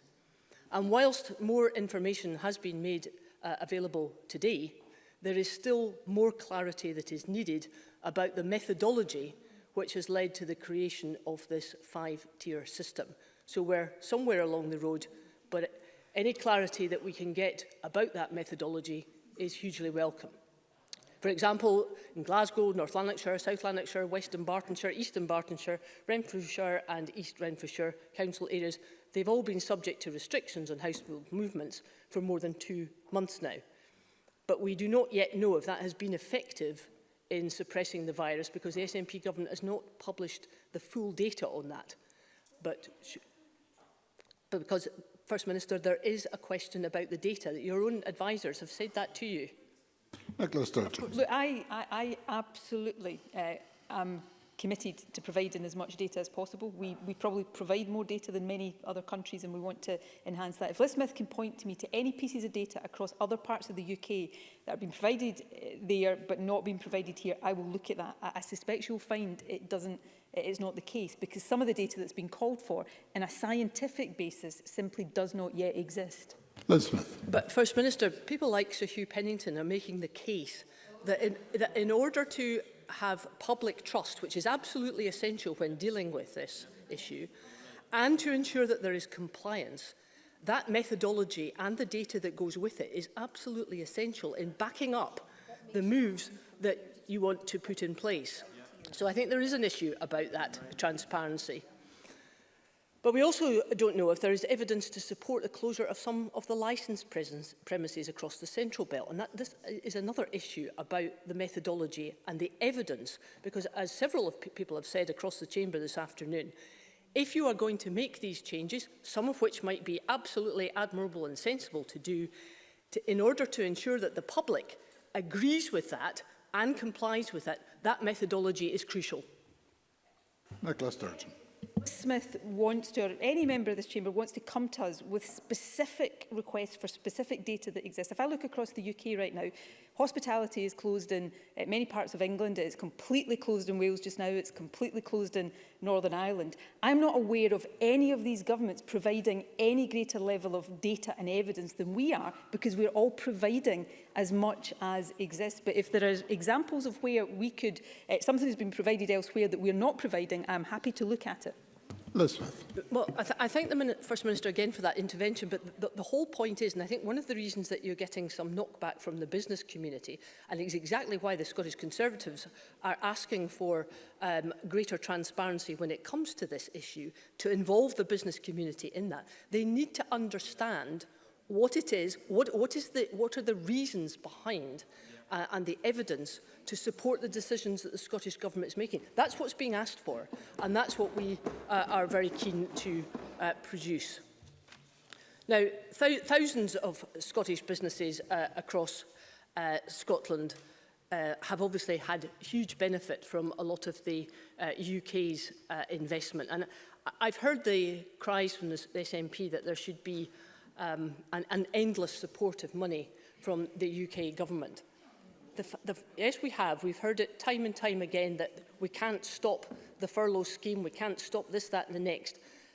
There is no endless pot of money about this, and I would urge the SNP to understand this, the UK Government, time after time, has put its hand in its pockets to provide a huge amount of financial support, which otherwise would not have been possible, and therefore I do think that the criticism that is being levelled by the SNP at the UK Government is unnecessary, and it is not something that we can support.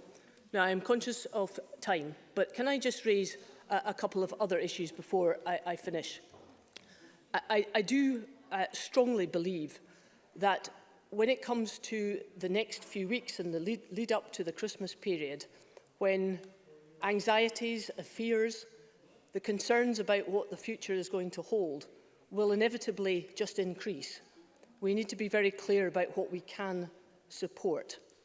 And it's important that the people in Scotland know exactly what it is that this Parliament will have to do to scrutinise what the Scottish Government's decisions will be. Because that scrutiny point, and I do accept what the Labour Party is saying on this basis, the scrutiny is something that is essential. And it's essential because it helps us to understand the process about decision-making, about methodology, and about the very important reasons that are there in order to ensure that people do what they are being asked to do. Because I come back to this point, and I'll finish on this, because I think it's one of the most important points. We cannot expect public trust.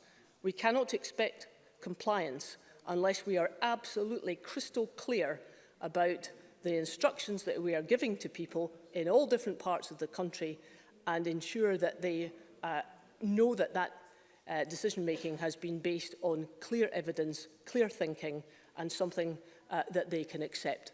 So I will be very happy to accept the amendment in the name of Ruth Davidson, and thank you for your time, Deputy Presiding Officer. Thank you very much. I now call on Jean Freeman to wind up the debate. Cabinet Secretary, you have until 7 o'clock. Thank you very much, Presiding Officer, and let me start by expressing my gratitude to members across the Chamber for the contributions this afternoon as we shape Scotland's strategic response to dealing with the COVID-19 pandemic through the next phases. As the First Minister reported earlier, today we've seen the loss of 25 more lives of our fellow citizens to this virus. That's 25 families who today are in mourning for a loved one. They have our sincere condolences. You know, reducing the impact of this virus is at its core about preventing the further loss of life. But it's also about preventing the long-term health impacts for many people who become infected with COVID-19. Those 1,100 people who are COVID positive in hospital right now, of whom 82 are in ICU.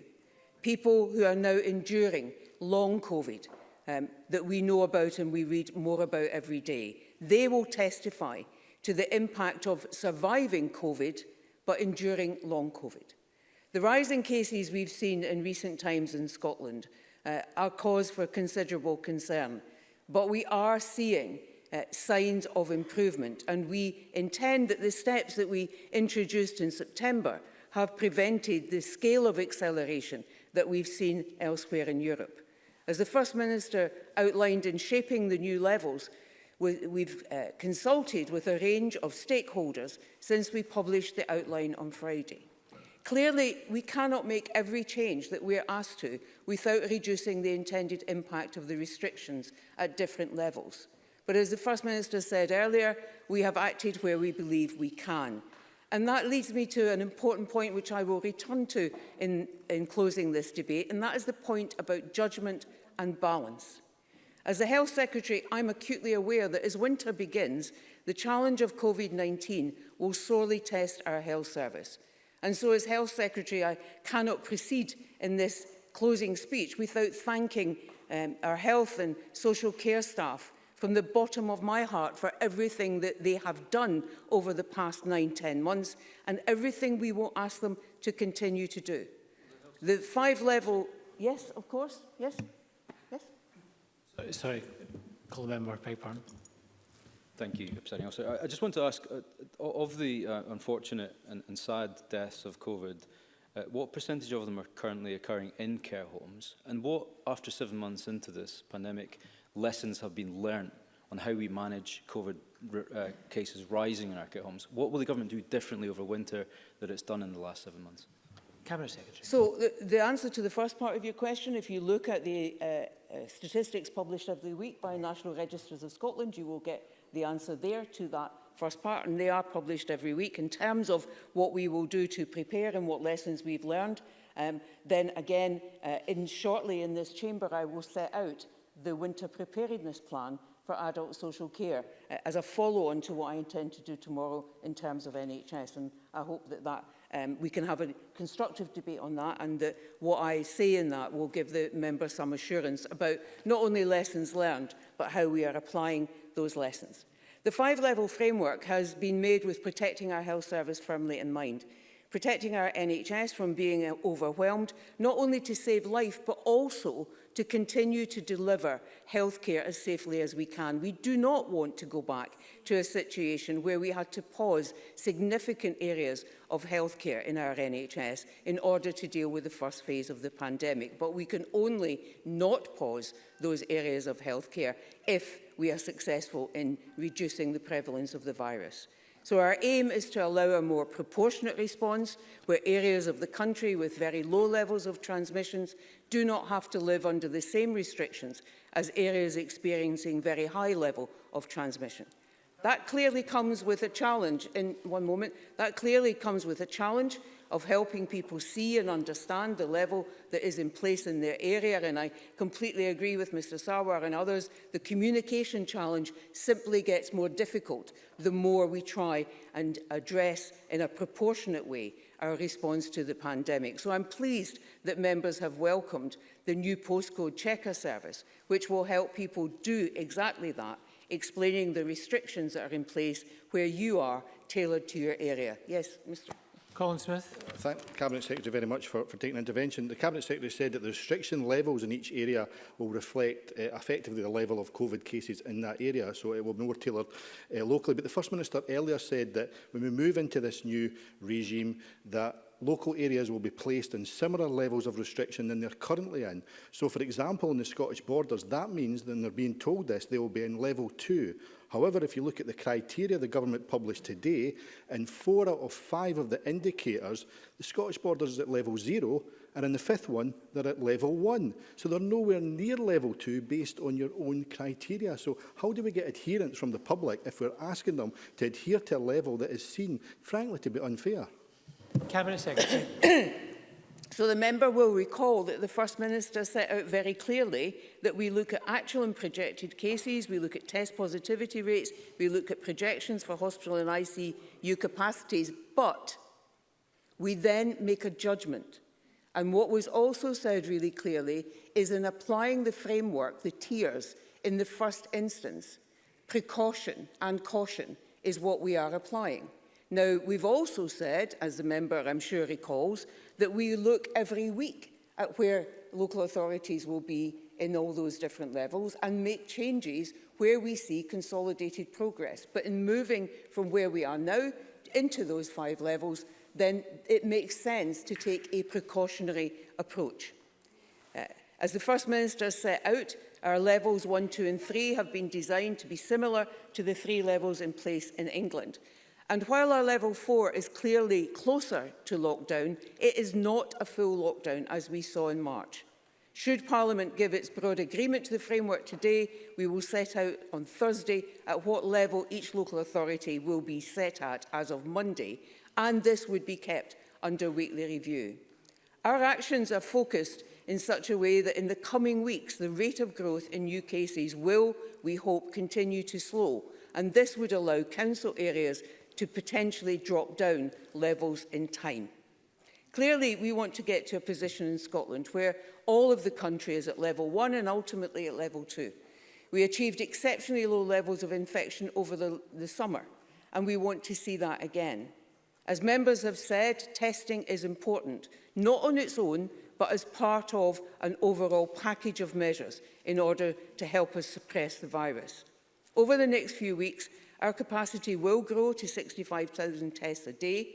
In addition to continuing the testing of care home staff, we will also look to regularly test others, and we've begun our planning to map additional groups designed as our clinical and professional paper sets out to protect the most vulnerable against the scale-up of that testing. And we will keep members in touch with that work and are open to discussion on that work. Yes. Rhoda Grant.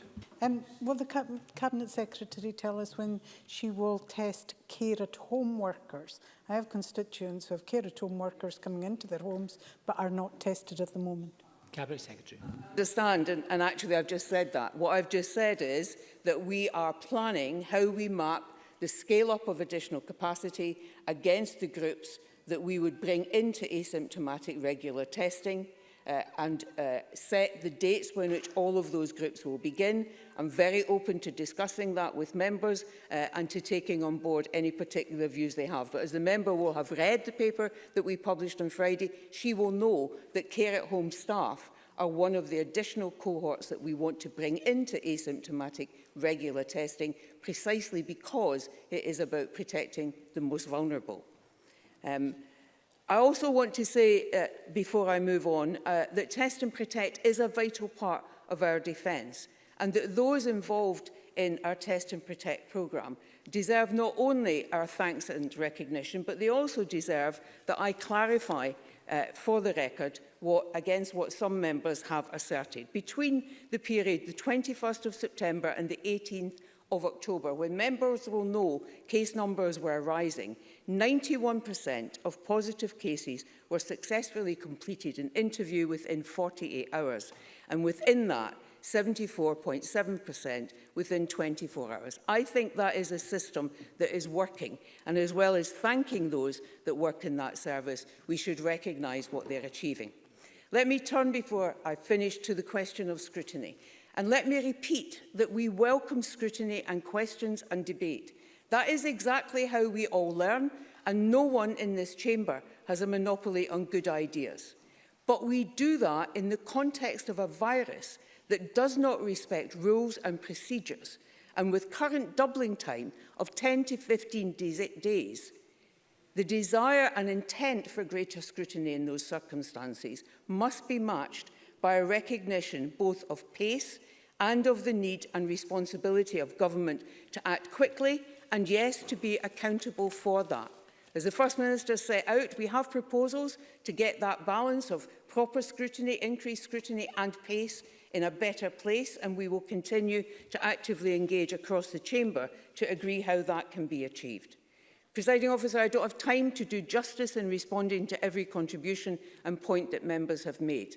But as the First Minister said, whilst we cannot vote for all amendments because two of them seek to remove parts of our motion which we think are important, we will look at all the proposals in all of the amendments and seek to consider them fully, and where we can, take them on board. Let me make two final points before I finish. First of all, on data. I need to repeat, I understand, I absolutely understand. No, I'm afraid I need to finish. I understand. Sorry, Ms Freeman. Point of order, Neil Findlay. President Officer, I'm trying to be helpful. This is very important. The Cabinet Secretary referred to the amendments, but she's not pointed out which amendments the government is going to accept, and that would be really helpful for members. Thank you. It's not a point of order, but it is a point for the Cabinet Secretary. Cabinet Secretary. Yeah, no, it's not really, but I will happily tell you we can't accept the Labour or the Conservative amendment, but we will accept the Lib Dems and the Greens amendment. I want to talk finally, Presiding Officer, about data. And I need to repeat that I completely understand why people want data and want to see more data. But the fact of the matter is that some of the things that people are asking for simply don't exist. We cannot make data up. We publish, I carry around with me a full 2 sides of A4, which on lines in very close type is all the data that we publish. Weekly, daily, monthly, loads of data. The difficulty for all of us, Presiding Officer, is not the data that we publish. It's being able to triangulate and understand and apply that data and recognise that in dealing with this virus, political judgment on top of good clinical and scientific advice in a context of a virus that the world is learning about, and therefore our understanding and knowledge changes constantly, means that we don't have the opportunity of binary choices where we might all quite like binary choices. They simply are not there for us. Presiding Officer, we do face a serious situation, but it is a less severe situation than many other countries, not only in the United Kingdom, but also across Europe. That is partly because collectively we did suppress the virus to a very low level over the summer, and because of the effectiveness of Test and Protect and our health staff in particular. I'm not in the least complacent about that, but our situation right now would be worse if we had not done that. There has been a lot of talk today about hope. Presiding Officer, I firmly believe in the importance of hope. I actually believe in the power of hope. I think we can draw hope from what we have achieved so far, from the lessons we've learned and applied in the last 9 months, from the dedication of our NHS and social care staff, from the expertise of clinicians and scientists here and globally, and from the efforts of people across the country.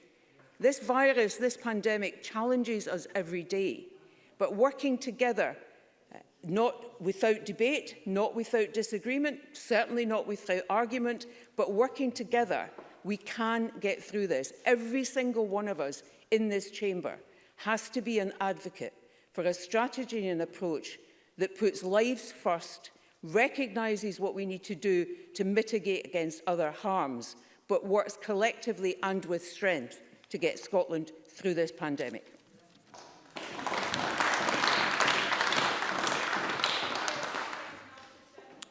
Point of order, Elaine Smith. Once the groans die down, I'll make my point of order. Before we turn to the vote, can we just clarify something, please? And we need to clarify that the Cabinet Secretary said if Parliament broadly agrees. We just need to clarify that we are noting the Government's new strategy. We are not endorsing the Government's new strategy, and it is very important to make that point prior to voting in this chamber. Thank you. Thank you very much. Again, that is a point of argument or a point of debate. It's not a point of procedure for me to rule on. That concludes our debate on COVID-19, Scotland's strategic framework. We're going to move to the next item of business, which is decision time and the vote. The first question is that Amendment 23133.4 in the name of Ruth Davidson, which seeks to amend Motion 23133 in the name of Nicola Sturgeon on COVID-19, Scotland's strategic framework, be agreed. Are we all agreed? No. We're not agreed. We're going to move to a vote. As members know, we'll have to suspend shortly just to allow all members in the chamber and those online to access the voting app. So a short suspension.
proceedings. We're going to go straight to the vote. So the question is that motion 23133.4 in the name of Ruth Davidson on the COVID-19 Scotland Strategic Framework be agreed. Members should cast their votes now. This is Ruth Davidson's amendment.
That vote is now closed. We're just checking the vote, and there are a few moments for members who don't think they've voted to let us know.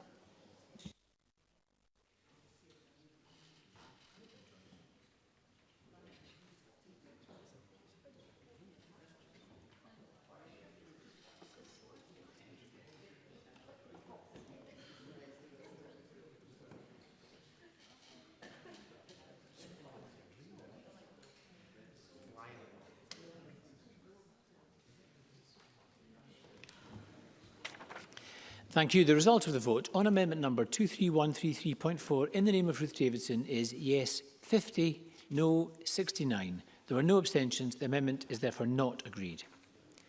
The next question is that amendment 23133.2 in the name of Richard Leonard, which seeks to amend the motion in the name of Nicola Sturgeon, be agreed. Are we all agreed? No. We're not agreed. We'll move to a vote, and members may cast their votes now. This will be a 1-minute division on Richard Leonard's amendment.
That vote is closed. We'll just take a few moments for members who think they have not voted to let us know.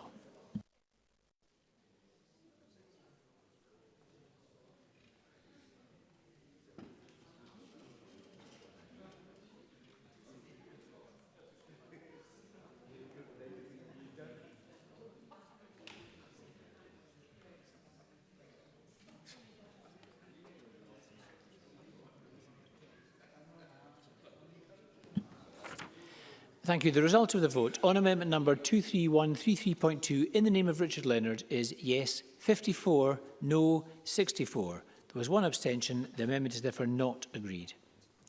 The next question is that amendment 23133.3 in the name of Alison Johnston, which seeks to amend the motion in the name of Nicola Sturgeon, be agreed. Are we all agreed? Yes. We are agreed. The next question is that amendment 23133.1 in the name of Willie Rennie, which seeks to amend the motion in the name of Nicola Sturgeon, be agreed. Are we all agreed? Yes. We are agreed. And the final question is that motion 23133 in the name of Nicola Sturgeon on, as amended, on COVID-19 Scotland Strategic Framework be agreed. Are we all agreed? Yes. And we are agreed. And that concludes decision time. We're going to move on shortly to members' business, but I would encourage all members to be careful leaving the chamber, observe social distancing when leaving the chamber, put your masks on and observe the social distancing around the building too. A short pause before we continue with members' business in the name of Liam MacArthur.